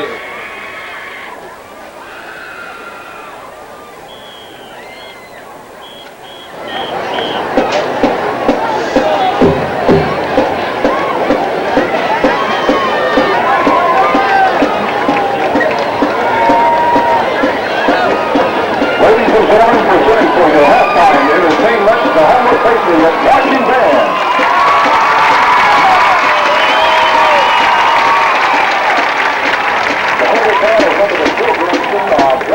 The Star Spangled Girls captain is Miss Leslie Whitten, the lieutenant is Tammy Peterson. The Pickles Guard captain is Miss Betsy Sheffield. Tonight's music begins with the highlights from Disney's summer movie spectacular, The Rocketeer. Ladies and gentlemen, the Homewood Patriot Marching Band.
Brook is playing.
Well, back at Waldrop Stadium after a fine halftime performance, congratulations to Pat Morrow, the director of the Homewood Patriot Band, and also to Cindy Wade, who is the sponsor and director and choreographer of the Star Spangled Girls. Man, they just put on a fantastic halftime show. They really look good, makes you proud. Good first half for Homewood. Your score is 21-0 over Mountain Brook. We'll have some stats for you in just a few moments as they're being compiled right now. But we can tell you that it was a story pretty much, Fred, of ball control, grinding it out on the ground, but just enough of a threat from West Steed with the run or the pass to keep Mountain Brook on the run. Variety in the offense, what Coach Gann's looking for, and it's what he got tonight. The passing attack for Homewood did its job. It got the Mountain Brook defensive secondary looking at pass, and then they hit them with Eric Moulton, Robert Davis, Darian Finley, West Steed, all the guys chipping in. Of course, Davis getting the bulk of the yardage, but all the guys a threat on offense, and that's got the Mountain Brook defense on its heels, not knowing where they're going to get hit next. Well, the statistics just been handed tell a pretty grim story if you're a Spartan supporter, but it sounds great if you're a Patriot. Homewood with 10 first downs to Mountain Brook's 3. Homewood rushed the ball 26 times for 211 yards. Mountain Brook 13 rushing attempts, 6 yards in the first half. In the passing department, West Steed for Homewood, 8 pass attempts, 6 completions, 1 interception. For young Patrick Sullivan of Mountain Brook, 7 attempts, 1 completion, no interceptions. Passing yardage, Homewood with 70 and Mountain Brook with 16. So total yards for the Patriots, 281. For the Spartans, 22. Another story of the game, Mountain Brook has punted 5 times for an average of 35 yards a punt. Homewood has not had to punt. Homewood has been penalized 5 times for 45 yards. An individual stat that you may be interested in here at the halfway point, Robert Davis with 18 rushes, 160 yards so far in this game and 1 touchdown. A quick recap of the scoring in the first half. Eric Moulton on a 20-yard touchdown run, that coming just after a Robert Davis touchdown was called back on a holding penalty. Also, Robert Davis on an 11-yard touchdown run in the second quarter, and Alexander Adamson on a 39-yard pass from West Steed with 5 seconds remaining in the half. And that brings you up to 21-0. An interesting defensive look for Homewood as 3 men come back and then split. The ball goes out of bounds at the 19-yard line, and they'll bring it back and kick it again. Homewood trying to combat the kickoff team's approach, trying to keep the ball away from Robert Davis. They're lining up 3 men in a row, putting Davis in the middle. Looks like Elvin Skipper in the rear and Brian Greer in the front, lining them up in single file. And just prior to the kick, the 3 players disperse across the field, and hopefully, as the kicker tries to kick away from Robert Davis, he will actually be kicking to him. To Robert Davis. Well, John Allen Roberts is the kicker for Mountain Brook, who has that rather unfortunate duty of trying to figure out where they'll go. There's a good shot of the way the Homewood kicking team is aligning themselves offensively to take that kickoff. Greer is the man in front, Davis in the middle, and is it Skipper in the back. And they work it out between the 3 of them which way they'll go. It'll be interesting to see which way they go this time. Davis now moves to the right, Greer in the middle, and Skipper now to the left. Davis coming up short. A good deep kick. Taken in by Elvin Skipper. Skipper inside the 5, but brings it out across the 20, up to about the 26-yard line. So a good return by Elvin Skipper to start the the second half, and Homewood will take over there with possession 1st and 10 at their own 26-yard line. Stop on the tackle on the play that time by Joel Lebowski of Mountain Brook. First time we've seen him in the game tonight, and Pelham Strawn also for the Spartans. 23-yard kick return, and the line of scrimmage, the 26-yard line. Just underway in the second half. Your score, Homewood 21, Mountain Brook nothing. West Steed, your quarterback, Eric Moulton, the fullback, and the give to the tailback, Robert Davis, breaking through that Mountain Brook line. And again, we must hand credit to the Homewood offensive line. They are really blowing out Mountain Brook's defensive front. That's right. The offensive line they've been doing a job all night long. Good blocking scheme, good technique. That time Jason Zarsher and Steve Carpenter combining to pop Robert Davis into the secondary with only number 5 Brian Dodd standing between him and a touchdown. Stanley Lee in right now at the right tackle, and the strong side, Alexander Adamson going to the top of your screen and tight end along with Eric Rebels, and it looks like Jason Zarsher at center. Steed to pass. Quick hit to Brian Greer at the 42. Greer struggles, makes his way up to about the 45-yard line. Homewood coaches want a little bit of activity there for hitting outside after the play was over. They stopped by Ryan Aday for Mountain Brook. Call it 8 yards, 7 yards, that time gained on the play. It makes the line of scrimmage your 44-yard line on the completion to Brian Greer. Homewood's had its most success so far with a little quick flare to Greer or to Andrzejewski. Westy not being one to put the ball down the center of the field. I don't believe he's really done that successfully this year, hasn't attempted it that much. The give to Moulton straight across the middle. Breaks the plane of the 45-yard line, just shy of the 46. You know, you mentioned that the pattern. I was at practice one day this week, and I watched them over and over and over again, the little sideline flare, a little down and out. And they worked that thing, I guess, for 35, 40 minutes one afternoon. That's an excellent pattern. Wes Steed, not known as a strong passer, but that is an excellent pattern to get down pat, build confidence. Also a good pattern for a first down, third and short yardage. A good play to gain that first down. 3rd and 1. Here's the call from the quarterback, Steed. It's the pitch to Davis. Davis gets his first down and a good bit more as he breaks the 50-yard line down inside the 40. Flags are flying everywhere. We'll have to see what the call might be. Stop on the play that time by Seth Ramley and also by John Allen Roberts of Mountain Brook. Could it be another holding penalty? Like another hold against Homewood. Difficult to tell whether it's one of the secondary or one of the wide receivers downfield trying to screen, and they just get locked up sometimes in those situations. From the position of the flag and the referee that's throwing it, they seem to be a downfield type block. 2 flags on the play that time, but it's pointed out by our spotters that that's still a first down. So now the line of scrimmage, the 47-yard line. And Homewood with the 1st and 10 as they look at midfield with 10 minutes remaining in the 3rd quarter. Just underway in the 2nd half. Homewood on the move. Here's the fake to Moulton, the pitch to Davis, a wide pitch, but Robert managed it and moves it out maybe across the 50-yard line. Or right on the 50. At that time, number 77, Walker Pearson, assisting on the tackle, putting Robert Davis out of bounds forcefully that time. Homewood going to their option, trying to spring Davis loose around left end. Good blocking that time by Alexander Adamson from the tight end position. Also on that play, Jonathan Hamilton.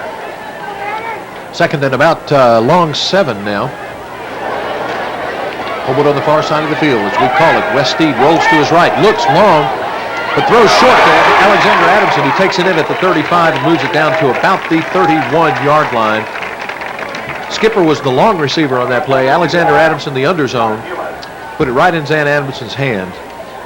Defended by John Newman that time, but Newman was a step behind. A good decision that time by Wes Steed to throw the ball, even though it was a short pass. It was over the defender. Alexander Adamson gained more yardage than Wes could have had he kept the ball, tucked the ball, and run. So a good decision that time to make the pass by Wes Steed. A 19-yard completion to Alexander Adamson, and that gives Homewood 1st and 10. The line of scrimmage now the 31-yard line. Here's Steed on the give across to Robert Davis right up the middle, and Robert still on his feet inside the 25 to about the 22-yard line. Stopped on the play by Bill Shea of Mountain Brook. Now, while we have a moment, Fred, I want to make sure we tell the folks who the people are that are behind the scenes that you see every week here on the rebroadcast of the Homewood games. And it's important to mention that Dudley Heineman is our producer and the guy who collects up all the equipment and gets it together. And technician is Tommy King. Tommy does the editing on the tape each week, and also working audio for us and instant replay when we have it. Here's Wes Steed on the keeper play, and Wes is down around the 15-yard line. Camera operators for us, Jack Munger and Wes Gray, Dave Rothoff, and I believe last week we had Butch Houston working a camera for us as well. And where would we be without our spotters, both here in the booth and on the field? Our thanks to Mike Whitten and to Larry Wygan, who help us in the booth, and to Danny Callies, who tracks the play on the field. Danny also keeps all the stats for us. Also, pass along our thanks to Clyde Cook of the Homewood School Board, who helps us out every Friday night as we get ready for these broadcasts. It's a fine crew, and they do an excellent job. Our hats off to you, gentlemen.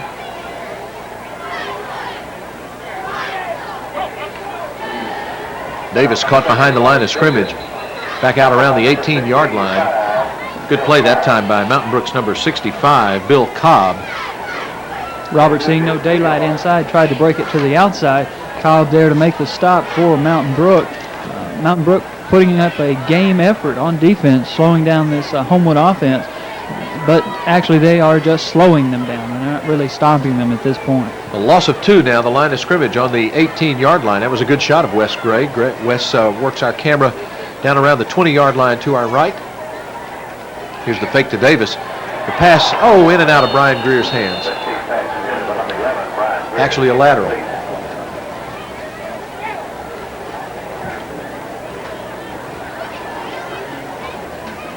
So a loss of 6. Your line of scrimmage now will be the 24. And that brings up 3rd and probably close to 18. Good shot of the Homewood cheerleading squad there, and maybe it's an appropriate time. Well, we'll tell you after this play, guys, if we can get another shot of the young ladies, we'll give you the names of the varsity cheerleading squad.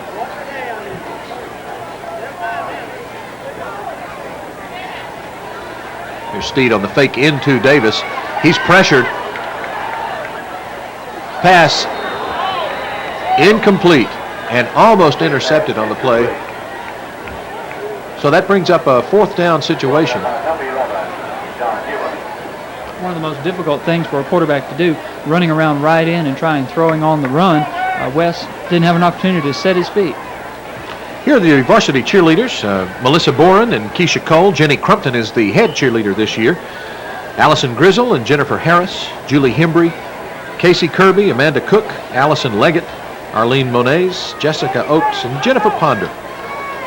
All on the Homewood cheerleading squad this year, and young ladies, you do a super job, and we appreciate it too. A 41-yard field goal attempt now by Wes Steed. Kick is up. Woo, plenty of distance, ladies and gentlemen. But just off to the side, Man, he put his toe into that thing. He did. He could have kicked it an extra 10 or 15 yards. That's right. Just off to the right. It didn't hook as much as he anticipated it might. It was on the way, and a little more yardage, maybe 10 yards further back, it might have hooked in there. But he showed quite a bit of leg on that kick. A good effort by Wes Steed, but just off to the right. So Mountain Brook takes over at their own 20-yard line. Important to note, too, that there are 2 other guys who are involved in any place kick, and that's Eric Rebels, who snaps it back, and Brian Greer, who holds it for Wes, and we would be remiss if we didn't mention that as well.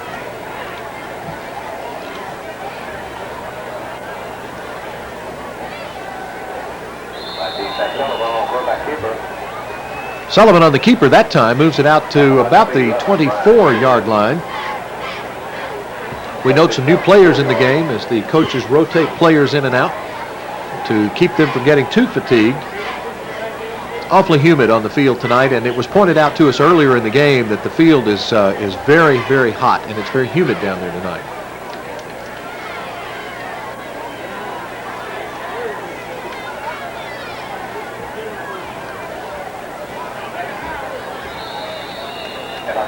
Here's Mountain Brook out across the 25 to maybe the 26-yard line, is stopped by Dusty Smith. Dusty had a big interception last week against Sylacauga. Took that ball about 50 yards for a touchdown. I know he had a wonderful time. I was talking to some of the viewers last week that watched the playback and watched Dusty's run. Several of them noted that the secondary was already on the goal line waiting for Dusty to catch up. And they were wondering if he would ever catch up. Brian Greer and Elvin Skipper and some of the guys were already there waiting on Dusty. Said, come on, guy, come on. Let me tell you, he got those 6 points, though. Here's Sullivan looking to throw. He throws complete.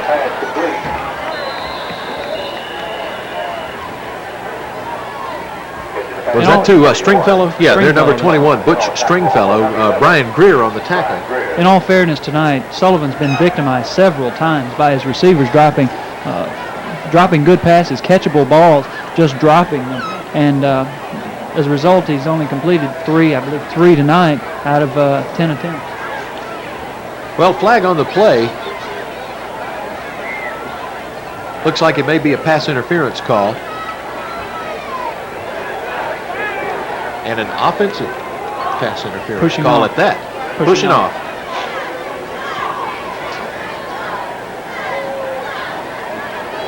Have to be defensive. No, he was just looking for a spot. Okay. Yeah, should be an automatic first down. Good point. I saw Homewood back up, and I thought, well, that makes sense. And then when the official walked in the other direction. You don't see a lot of offensive pass interference in high school. You see it mostly out of basketball players playing football.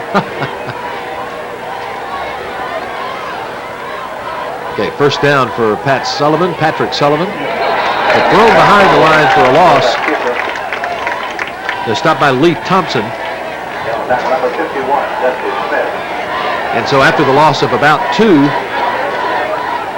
Sullivan will look at 2nd and 12. You know, so far this year, Homewood has received outstanding linebacker play from Eric Rebels and Lee Thompson. Both guys have been quietly outstanding, haven't been making a lot of tackles for big losses or tackles in the open field if we take a timeout here. But both guys have been playing steady defense, playing a confident linebacker position, especially Lee Thompson. They have stuffed the middle on runs. Sylacauga tried many times last week to get something going in the middle. Nothing there. Mountain Brook's tried it tonight, and again, both Rebels and Thompson are there to meet the challenge, and that gives their defensive lineman confidence. Coggin, Shane Davis, the rest of those guys. When you got 2 guys behind you to back you up, you play with a little more reckless abandon because you got the guys there to back you up, Thompson and Rebels. Well, there you see it on the scoreboard, 5:02 remaining in the 3rd quarter, and we'll hold it here during this quarter break. The score 21-0, Homewood over Mountain Brook.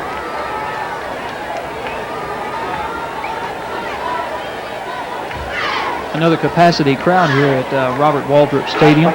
Watching this game tonight, an over-the-mountain contest between Mountain Brook and Homewood. Coming up, Homewood will be taking on Vestavia at their field. Thompson next week, and then Vestavia the week after that. No, let's see, it's not Vestavia the week after that. In 2 weeks. Irwin the week after that. Again, we'd like to take a big contingent out to East Birmingham to Wilson Bowman Field as they take on the Irwin Eagles, team that, according to the write-up in last week's paper, has their offensive machine cranked up. The referee looks like talking to Coach Thorson for a moment. While we get straightened out, we'll remind you that on the 28th, the annual spaghetti dinner will be held up at the Homewood Middle School. $4 for a ticket and all the spaghetti you can get your hands on. We'd invite you to patronize the middle school. Here's Sullivan dropping back, looks to pass right over the middle, complete to number 23, Mark Brenner, and Brenner moves outside down to about the 44-yard line. Good stop of the play that time. Looked like Dusty Smith and also Elvin Skipper on the tackle that time. Henry Walburn just missing the deflection by inches, just missing the ball, just mere inches. And unfortunately, when you live by the gamble, you die by the gamble. 17 yards, 17-yard pass play from Sullivan to Brenner. Mountain Brook now in business at the Homewood 44-yard line. Sullivan, he'll throw again. Looking again, right across the middle and into the arms of Brian Greer. Greer's got 1 man to beat. He stays on his feet, and I believe he'll go all the way. Brian Greer just waltzes into the end zone, and he anticipated that pass play so beautiful. A veteran play by a veteran secondary man, Brian Greer. We've been watching Sullivan drop those short passes over the line all night long, and he was just biding his time. He saw the play coming. Touchdown, Homewood. 56 yards on the interception and the return by Brian Greer. Greer had 1 man to beat at about the 25-yard line, and from there on in it was a waltz. I believe he beat Patrick Sullivan that time to get into the end zone. And giving Sullivan credit, if you throw the interception, you got to try and make the play. Homewood beginning to edge it out a little bit now. Again, giving the coaches some latitude to try some things, give some folks experience.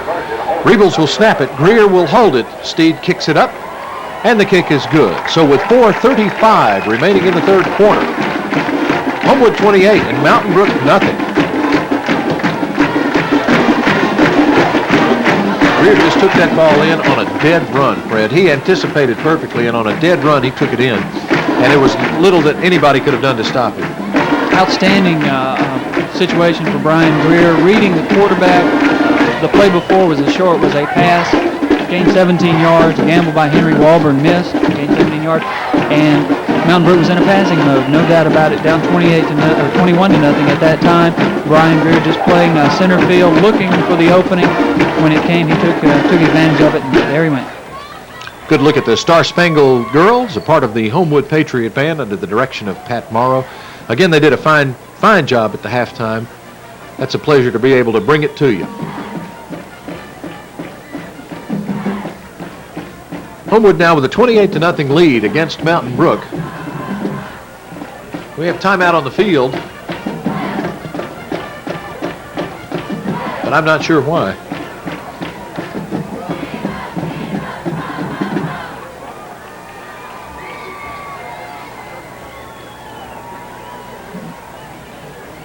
Difficult to tell why. It looks as though... We'll see if we can find out for you. It might be the mandatory third quarter water break. The young lady managers are going out. We just had the water break, I thought. We'll see if we can find out why we've got this timeout.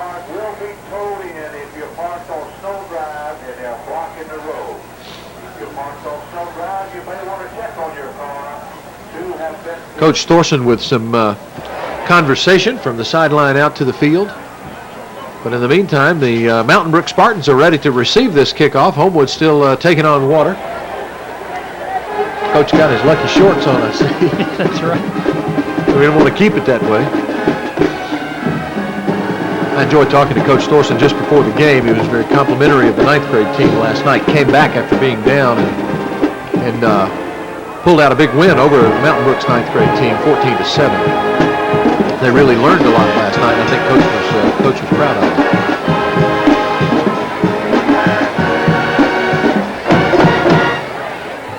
Well, for one reason or another, we've had a brief timeout here on the field and don't really have a good reason to tell you why.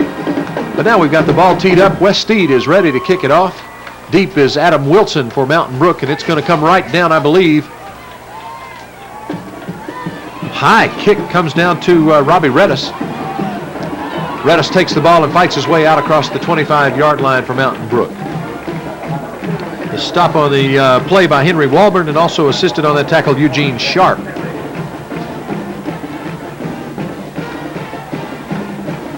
And Coach Gann right now not taking this opportunity to trade out very many defensive starters. Most of the starters are still in.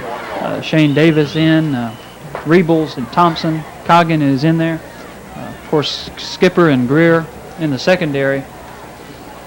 Henry Walburn in now at a strong safety position. Jonathan Hammaker at tackle. Still going with his frontline people.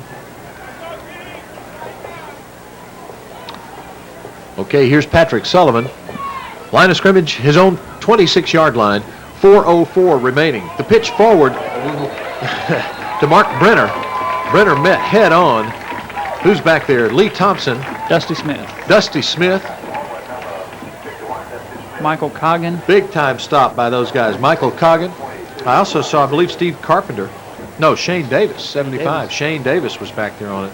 Mountain Brook that time trying the old Utah pass that a lot of colleges are using and using successfully now. Right. It's making its way to high school ball. That time, unfortunately, Patrick Sullivan's Utah pass only went about 3 yards, and Dusty Smith, Michael Coggin, the rest of the guys were there waiting on it. A loss of 2, the line of scrimmage, the 24 now. Sullivan's going back to bread and butter.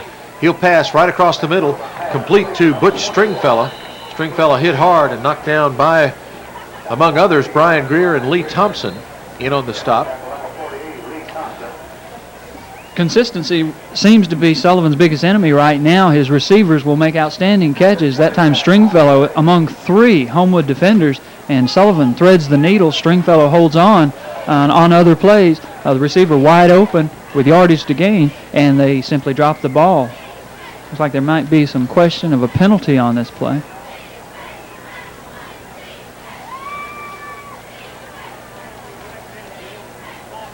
Walkoff appears to be going against Mountain Brook.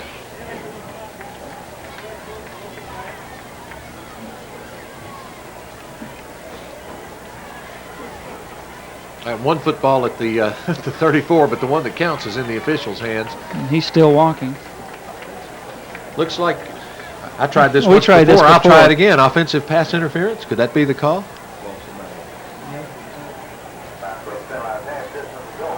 Half the distance to the goal. Ineligible receiver downfield. Was that the signal? Hands on hat? Hands on hat.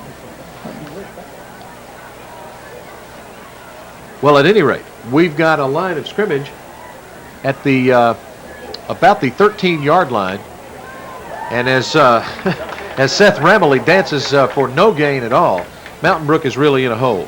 Mountain Brook, the offensive backfield, well, Mountain Brook just can't match Homewood in team speed. That's obvious on that play. Ramley that time, the center of the line, nowhere to go. He breaks it outside, and just no outside speed to get there.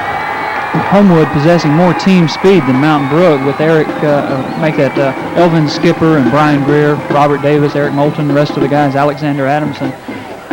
Defensively, more speed also. Thompson, Rebels, Shane Davis. Okay, Sullivan's in his own end zone now, right at the line to punt. Big rush, but he gets it away. A low kick. It'll come down. Davis will chase it. He picks it up and starts to move. Reverses his direction. Excellent. Well, 2 blocks by Brian Greer. Davis is still on his feet. All manner of flags are flying. It'll take a while to sort this one out. Brian Greer laid to waste. One guy got right up and laid to waste another one. I wish we had an isolation on that. It was a magnificent block.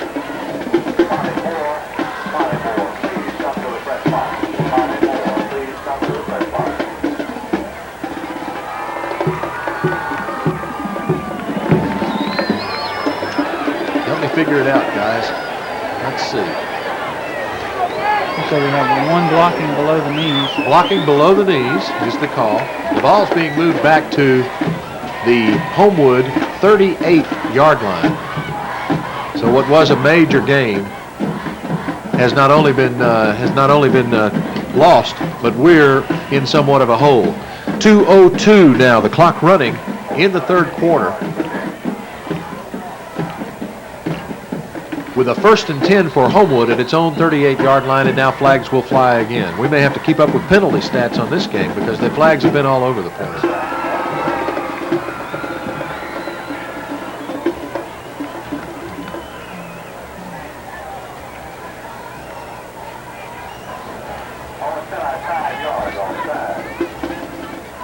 Coaching staff for Homewood trying to get an idea of what's going on. What was a relatively error-free first half, not that many penalties at all, is suddenly deteriorated into flag after flag. All right, after the offsides penalty, and Homewood with about a 1st and 16, it looks like 15 perhaps.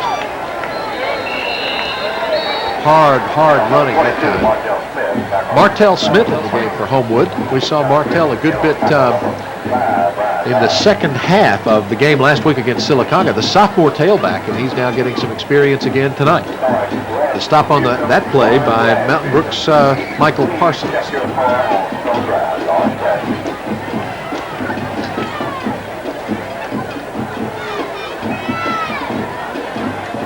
Here's a give to Moulton. Moulton, the first man through, but it stopped shy of the 40-yard line. Fred, I got some stats that you might be interested in, just unofficially, but Mountain Brook, despite its drive the last time, had 17 rushes for only 9 yards. 17 rushes for 9 yards. Sullivan passed the ball 3 times, complete for 31 yards. Still not impressive offensive statistics for Mountain Brook. I'm not surprised a bit. The way the Homewood defense has been playing with confidence, they've had this Mountain Brook offensive team figured out from the first play, and have had the hammer down all night. I'm told now that's their total offense for the game, 9 yards. Okay, here's Steed on the give to Davis. Davis picks his way through into the backfield of the Mountain Brook Spartans, across midfield and down to the Spartan 47-yard line. He can just chew it up in chunks, Kenny. And Coach Gann right now using Martell Smith, Robert Davis out, put Davis in for a play here and there. Less than a minute to go in the third quarter now. Coach Gann letting the regulars play much longer than last week. They played approximately half last week. Now they're playing 3 quarters, building them up as weeks go by until they're into some of the tighter games for the full 4 quarters. And again, using his younger players to build that team spirit, enthusiasm, and experience. Well, and to conserve strength on a That's very right. hot and humid night. Robert Davis with that run, by the way, has just crossed the 200-yard mark for the game, and the time has now run out in the 3rd quarter. So as the fans stand for the lowering of the colors, we're going to take this time out so that you can hear from one of our fine sponsors, and we'll remind you that you're watching Homewood Patriot football. It's Piggly Wiggly food stores for quality foods, friendly service, and fair prices. You'll find a wide selection of the freshest seasonal produce brought in daily, and the finest heavy Western USDA choice beef, and of course, plump, fresh-cut chickens never frozen. And Piggly Wiggly serves hot, fresh deli foods of the finest quality served up daily, the next best thing to home cooking. And Piggly Wiggly food stores are proud of our friendly people serving your needs in Mtn Brook, Homewood. It's Piggly Wiggly, the finest food stores around. When you think insurance, think Buddy Wade. Auto, home, business, life, or health, no matter what your insurance needs may be, Buddy Wade is your local State Farm agent with the insurance experience you want. From his office at the corner of Palisades Boulevard and Columbiana Road, Buddy has served Homewood and surrounding areas for over 15 years. When you think insurance, think experience. Think Buddy Wade. Come by and visit his office or call 942-4444.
Change the quarters. We're pausing now for the lowering of the colors.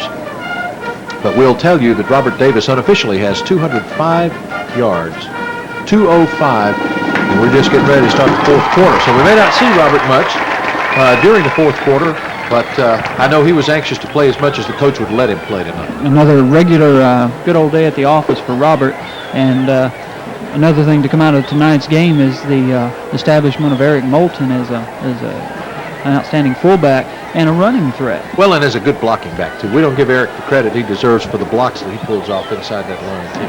But keep in mind, he's only been in 2 games. He's only been a starter for 2 games in his career. He's still just a sophomore. The young sophomore fullback, Eric Moulton.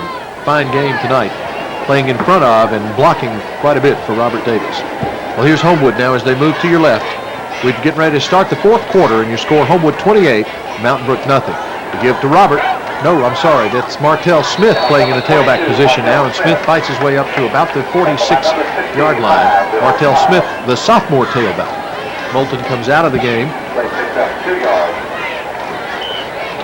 Stop on the play by Mtn Brook's number 65, Bill Cobb, and assisted on the tackle by Michael Parsons.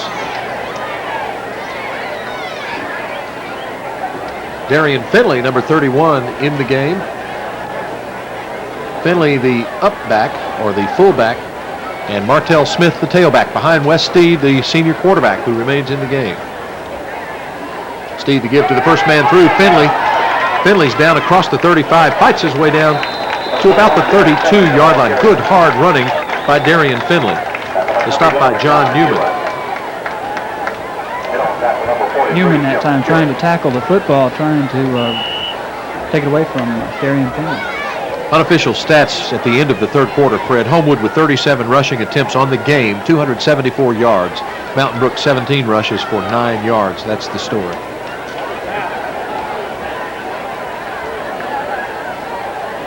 First and 10, the line 2. Here's the give to Martell Smith. Mark's second man through. Still got the Gambler pass offense in Larry Wygand dubs it the Gambler offense because we got 7 to the left and 11 to the right. So 7 come 11, the Gambler offense. But I have a feeling that we're going to see Martell Smith and Darian Finley run the ball a little bit and give those young men some practice with a 28-0 pad in the score. That's right. In his offensive line position, offensive tackle John Whidden, and along with some of the regulars,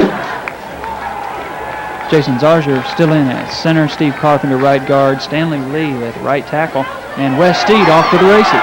Steed on the keeper down inside the 15, goes out of bounds at about the 13-yard line. I'll tell you the truth, I was following Finley that time. Excellent, Good fake excellent by fake that time. Wes. Wes out there by himself, only one man to beat. Luckily for Mountain Brook, he was able to bring him down at about the 13-yard line.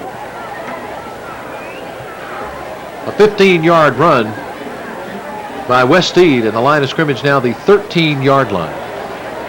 Clock running with 10:08 remaining.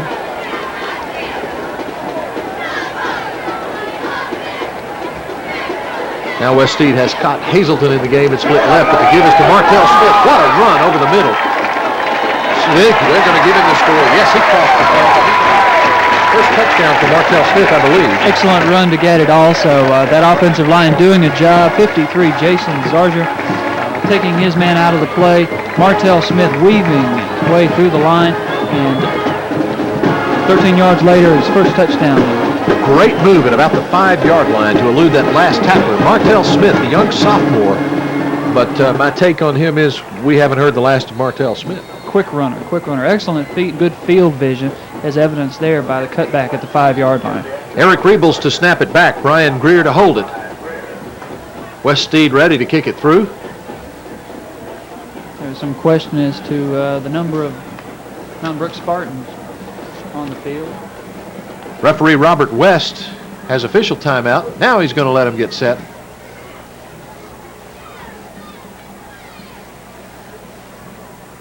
High pass from center, but Greer has it down. One referee signals no good, the other referee signals good. We're going to have to see who calls it. They put 35 on the board. The referee, however, signals no good. I'll tell you, that's a little confusing. The referee on the right side of the goalpost signaled good. The referee on the left side of the goalpost signaled no good. It is indeed no good. I don't believe we've taken it off the scoreboard yet, though. Give Brian Greer credit on that play. He handled a high snap from center and got it on the tee for Wes Steed. Your score is, now it comes off the scoreboard, your score is 34-0 with timeout. 10:03 remaining in the fourth period. Homewood capitalizing on an 8-play drive, taking 3 minutes 49 seconds off the clock and covering 61 yards. Super ball control offense. Kevin Miller has it teed up for Homewood. Kevin is number 4, sophomore kicker. He's ready to send it into play. Kevin puts a toe into it. Takes a good bounce. Adam Wilson will go and recover the ball in the end zone for an automatic touchback. Homewood now, Fred, with 306 yards rushing, 96 yards passing, 402 yards of total offense. Just an outstanding offensive combination performance. The type of offensive output that the coaching staff was looking for as they continue to build in the 91 season. Started out with Sylacauga, an outstanding offensive performance. Started out a little slow tonight, a little bit slower than normal, like maybe the coaches would have liked, but they picked up the pace. I'm sure the heat and humidity has a lot to do with that, but they have picked up the pace now to the point of 34-0. Mountain Brook with 40 yards total offense in the game. And here's an interception. Is it? Did he keep it? Eric Rebels took that ball in. And Homewood has intercepted and takes over now with excellent field position and in position to strike quickly. The first team defense was in. We had it pointed out that the first team defense was in. And Rebels that time on the tip takes the ball in. So a big turnover and the defense will come out again and rest. We've got Reggie Lias going in the game at quarterback. Lias wears number 10 for Homewood.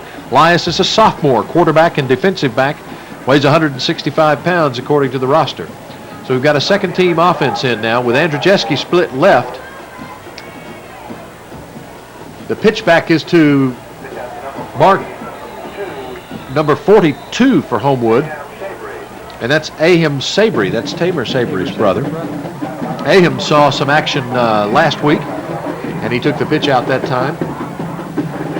About a yard gain. Call it down to the 21, 2nd and 9 now. We'll try and identify for you some of these new players who are in the game. Coach Gann now going with his reserves again, saving his front line offensive guys for next week, giving them some rest. Seeing some of the new guys in. Paul Ahim Owen Sabry in at center. Ahim Sabry in the backfield. Michael Narrow in the game now. Here's Lias on the give to Sabry. Sabry right up the middle. Crosses the 20 and down to about the 18. Also in the game, Fred, I see Mark Scholl. Others who are in, Brad Gerard now in. These are sophomores. Mark Scholl a senior, but Brad Gerard a sophomore. have the brothers Lias in, Reggie at quarterback, and number 41 Tommy in at fullback right now for Homewood. Number 8 is E.J. Steele. E.J. split out wide to the right, a senior wide receiver. Number 12 is Scott Hazelton, split to the left. Movement on the offensive line. Homewood probably take a procedure penalty and back up 5 yards.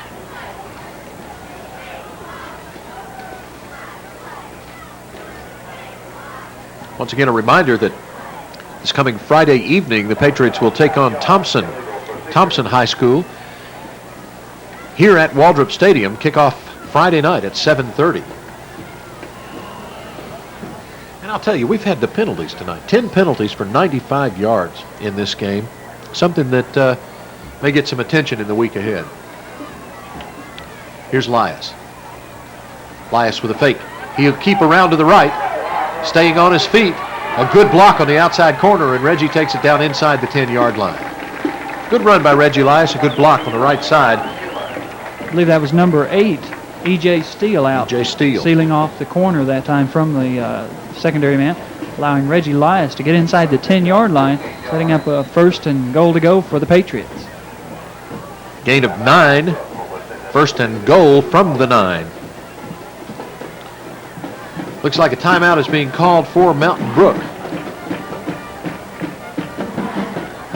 So everybody will take a little bit of a rest. We note that Kevin Harris is in the game for Homewood.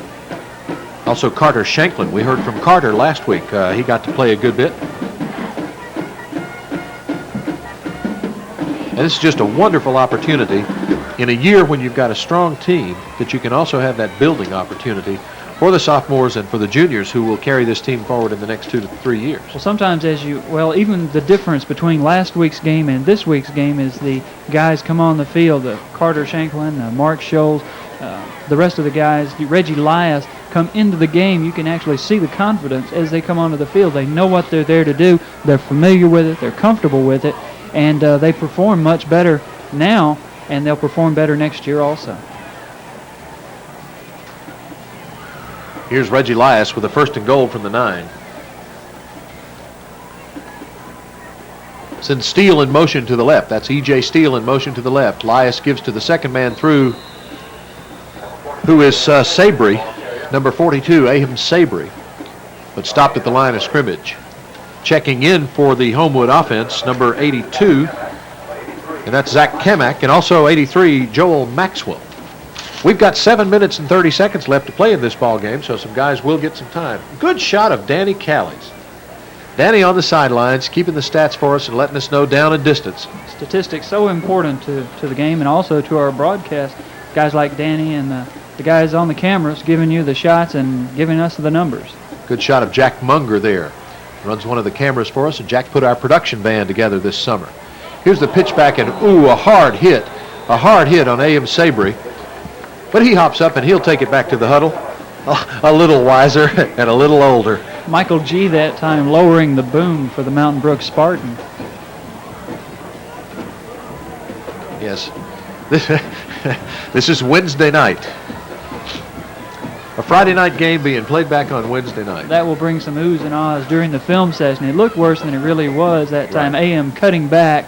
But it does look good on film. Well, and you know, it made to look worse by the fact that he lost his footing, too. 3rd and about 8 now. Whistles blow and the play will stop. Timeout. I believe it's a timeout for Mountain Brook. Timeout for the Spartans. The referee signaled both ways. He signaled Homewood, then turned around and signaled timeout Mountain Brook, but I believe it's a Spartan timeout. At any rate, with 6:24 remaining in the game, Homewood up by a rather substantial margin, 34-0. Mountain Brook will take a timeout and talk about it. Good shot of David Jones. David works with quarterbacks and receivers. Dickie Wright, also our middle school head coach. Dickie works in with the high school as they play.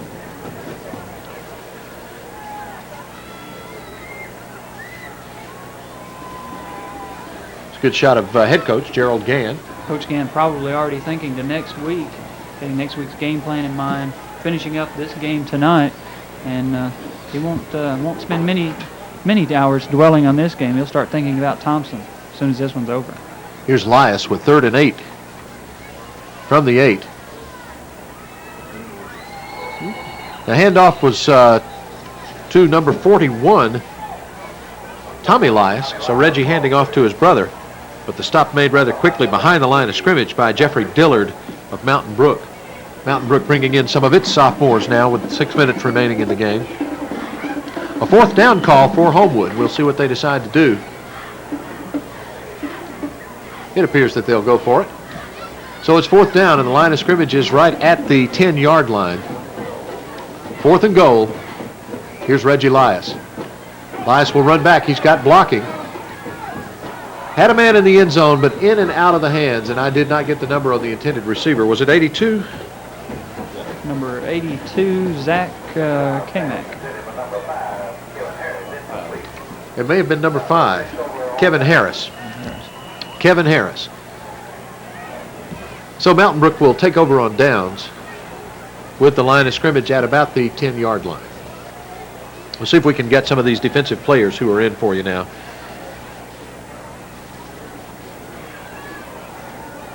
We have an official's timeout on the field, and this is the 4th quarter water break. So we'll stop right here and take a message from one of our fine sponsors who support this broadcast. And before we do that, we'll remind you that you're watching Homewood Patriot football.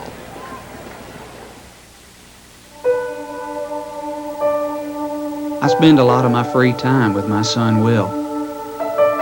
Right now, I'm laying a foundation for him. And I believe that relationships flourish when quality time is spent one-on-one. Here's to Tony Robbins, AmSouth banker, who believes quality banking means giving his customers his sole attention. Face to face, person to person. At AmSouth you'll see it. Then you'll believe it. Back here at Waldrop Stadium as Homewood gets set to defend against Mountain Brook. Mountain Brook perhaps with one last drive left in them. We shall see. A lot of new players in the game. We want to try to identify those for you. Eugene Sharp is in the game. Paul Owen is in the game, and I believe plays at a defensive end position, left defensive end. Also in the game, Martell Smith. Martell playing some on offense and on defense tonight. Here's Patrick Sullivan on a give to number 23, Mark Brenner. And Brenner finds his way out across the 15-yard line. Stop made by Homewood's number 40, Curtis Starks. Curtis, a sophomore defensive back. Good play that time by Curtis Starks. That time coming up the only defender in the area. Curtis either stops the ball carrier or he gains 15, 20 more yards. Curtis was up to the task, stuffed the run, and got some help from the inside. Need to note also that Dennis Rowe is in the game. Dennis wears the number 3 for the Patriots. Here's the misdirection play, the give to number 35 for Mountain Brook. That's Barry Brown, and Brown's not going anywhere. Ball still down inside the 20-yard line, perhaps at about the 18. Looks like we have an equipment problem. Shane Davis's helmet attached to the sock of number 35, Barry Brown. Corky Alexander that time helping on the tackle of Barry Brown. Yeah, offensively for Mountain Brook, Fred, 14 yards of total offense tonight on 19 rushes. Also into the game for Homewood, trying to give you these players as we come to them. Number 78 is Preston Wallace, and number 61 for Homewood is Clay Keith. So here's the give. Patrick Sullivan gives to Jim Stewart of Mountain Brook. Stewart brings it out almost to the 20, actually to about the 18-yard line. Might want to get this in, too, as we're trying to identify new players. We don't think we'll see Robert Davis again tonight. Robert had 24 rushing attempts tonight for 205 yards unofficially. He scored 1 touchdown, caught 1 pass for 9 yards, and returned a punt for 13 yards. A fine evening for number 30, Robert Davis, the outstanding senior tailback for the Patriots. Other players in the game, Fred, Corky Alexander, who saw some action at quarterback last week. Corky's in on defense now. A 4th and short for Mountain Brook. They'll go for it. The give is right up the middle to Brenner, I believe. And he made his first down. That was Stewart, 43. Number 70 that time, Sean Shiflett, an opportunity to stop Stewart in the background, or in the backfield rather, and missed the tackle. Stewart sidestepping in, gaining his first down, and Mountain Brook continues to use the clock and retain the ball. The misdirection handoff goes to number 35, Barry Brown, and Brown moves to his left and out to about the 30-yard line. Stop on the play that time by Henry Walburn, among others. Walburn, one of the veteran sophomores in the game. There's still some talent on the field. Junior. Henry coming out now, number 3 going in, Dennis Rowe, to replace Henry. Henry's had a fine night. He has had a good night, and I made a mistake. He's not a sophomore. Henry's a junior. Right straight up the middle, the Mountain Brook Spartans deciding to gut it out for the last 2 minutes, 30 seconds of this game. Another first down for Mountain Brook as they move. The ball now just shy of the Mountain Brook 35-yard line. Players continue to shuffle in and out. Kevin Harris in on defense now. Ramley for Mountain Brook has played a good game. He was in on that tackle that time along with Scott Cohen.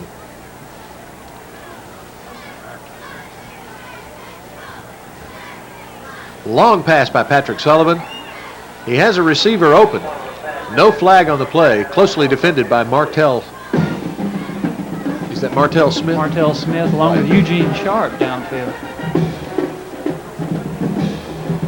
Brian Dodd, the intended receiver for Mountain Brook, but well defended. The ball thrown 35 yards in the air, I guess, maybe a little bit more.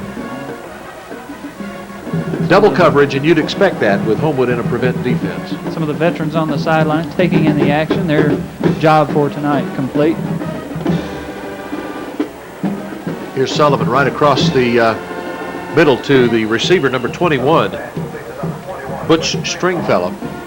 Tackle made by Homewood's number 40, Curtis Starks. It's interesting that Lias is into the game now on defense. So Reggie Lias gets play both ways. Martell Smith playing both ways. A lot of these young men being tried out in both offensive and defensive positions as the coaches evaluate their talents on either side. Usually the case. Usually your quarterbacks are some of your best athletes on the field. Quite a few quarterbacks become defensive backs. Fumble. It looks like Homewood will have recovered it. Who was it? 78? 78, Preston Wallace.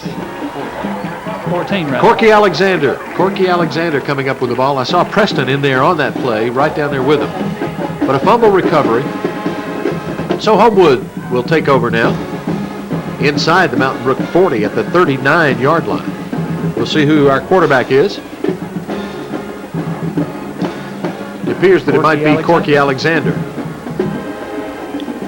Corky wears the number 14 for the Patriots. He sends Steele wide to the left and Hazelton wide to the right. We'll set the backs for you in just a minute. Aham Sabry with the ball that time. Sabry wearing number 42. 50 seconds now remaining in the game, and the clock is running. Nobody's left yet.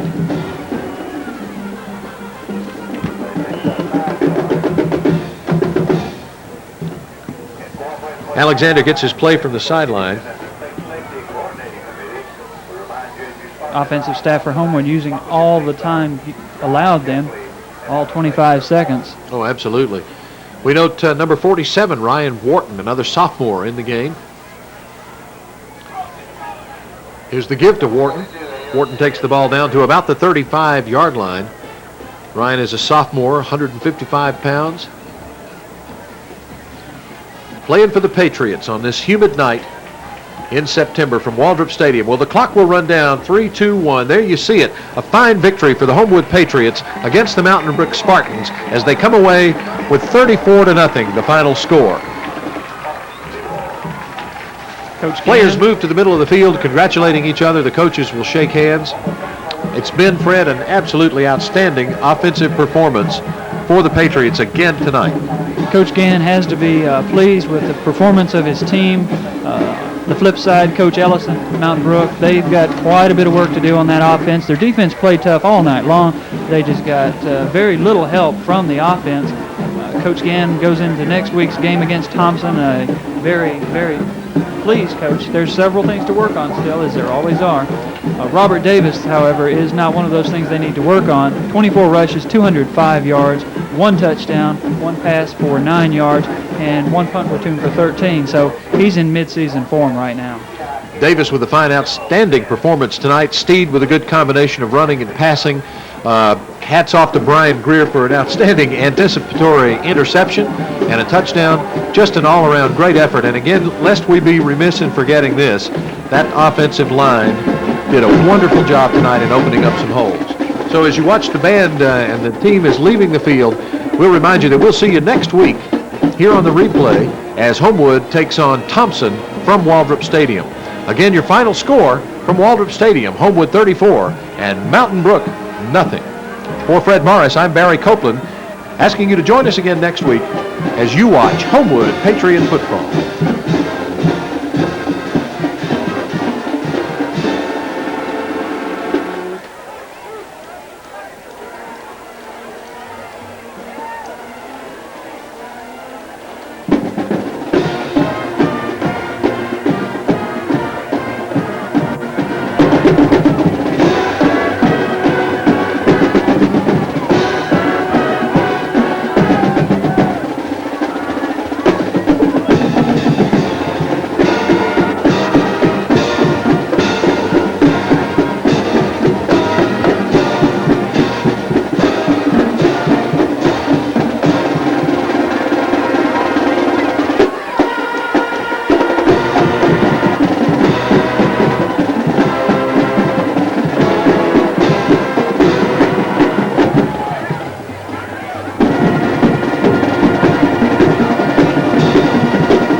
You must take retail delivery from dealer stock by September 25th. See your Chevy dealer for details and get $1,000 cash back now. This royal throne of kings, this happy breed of men, this earth of majesty, this little world. The airline that's uniting the world, United, brings you non-stop service from 6 U.S. cities to London's Heathrow and the land of poets. This blessed plot, this earth, this realm, this England. Come fly the friendly skies.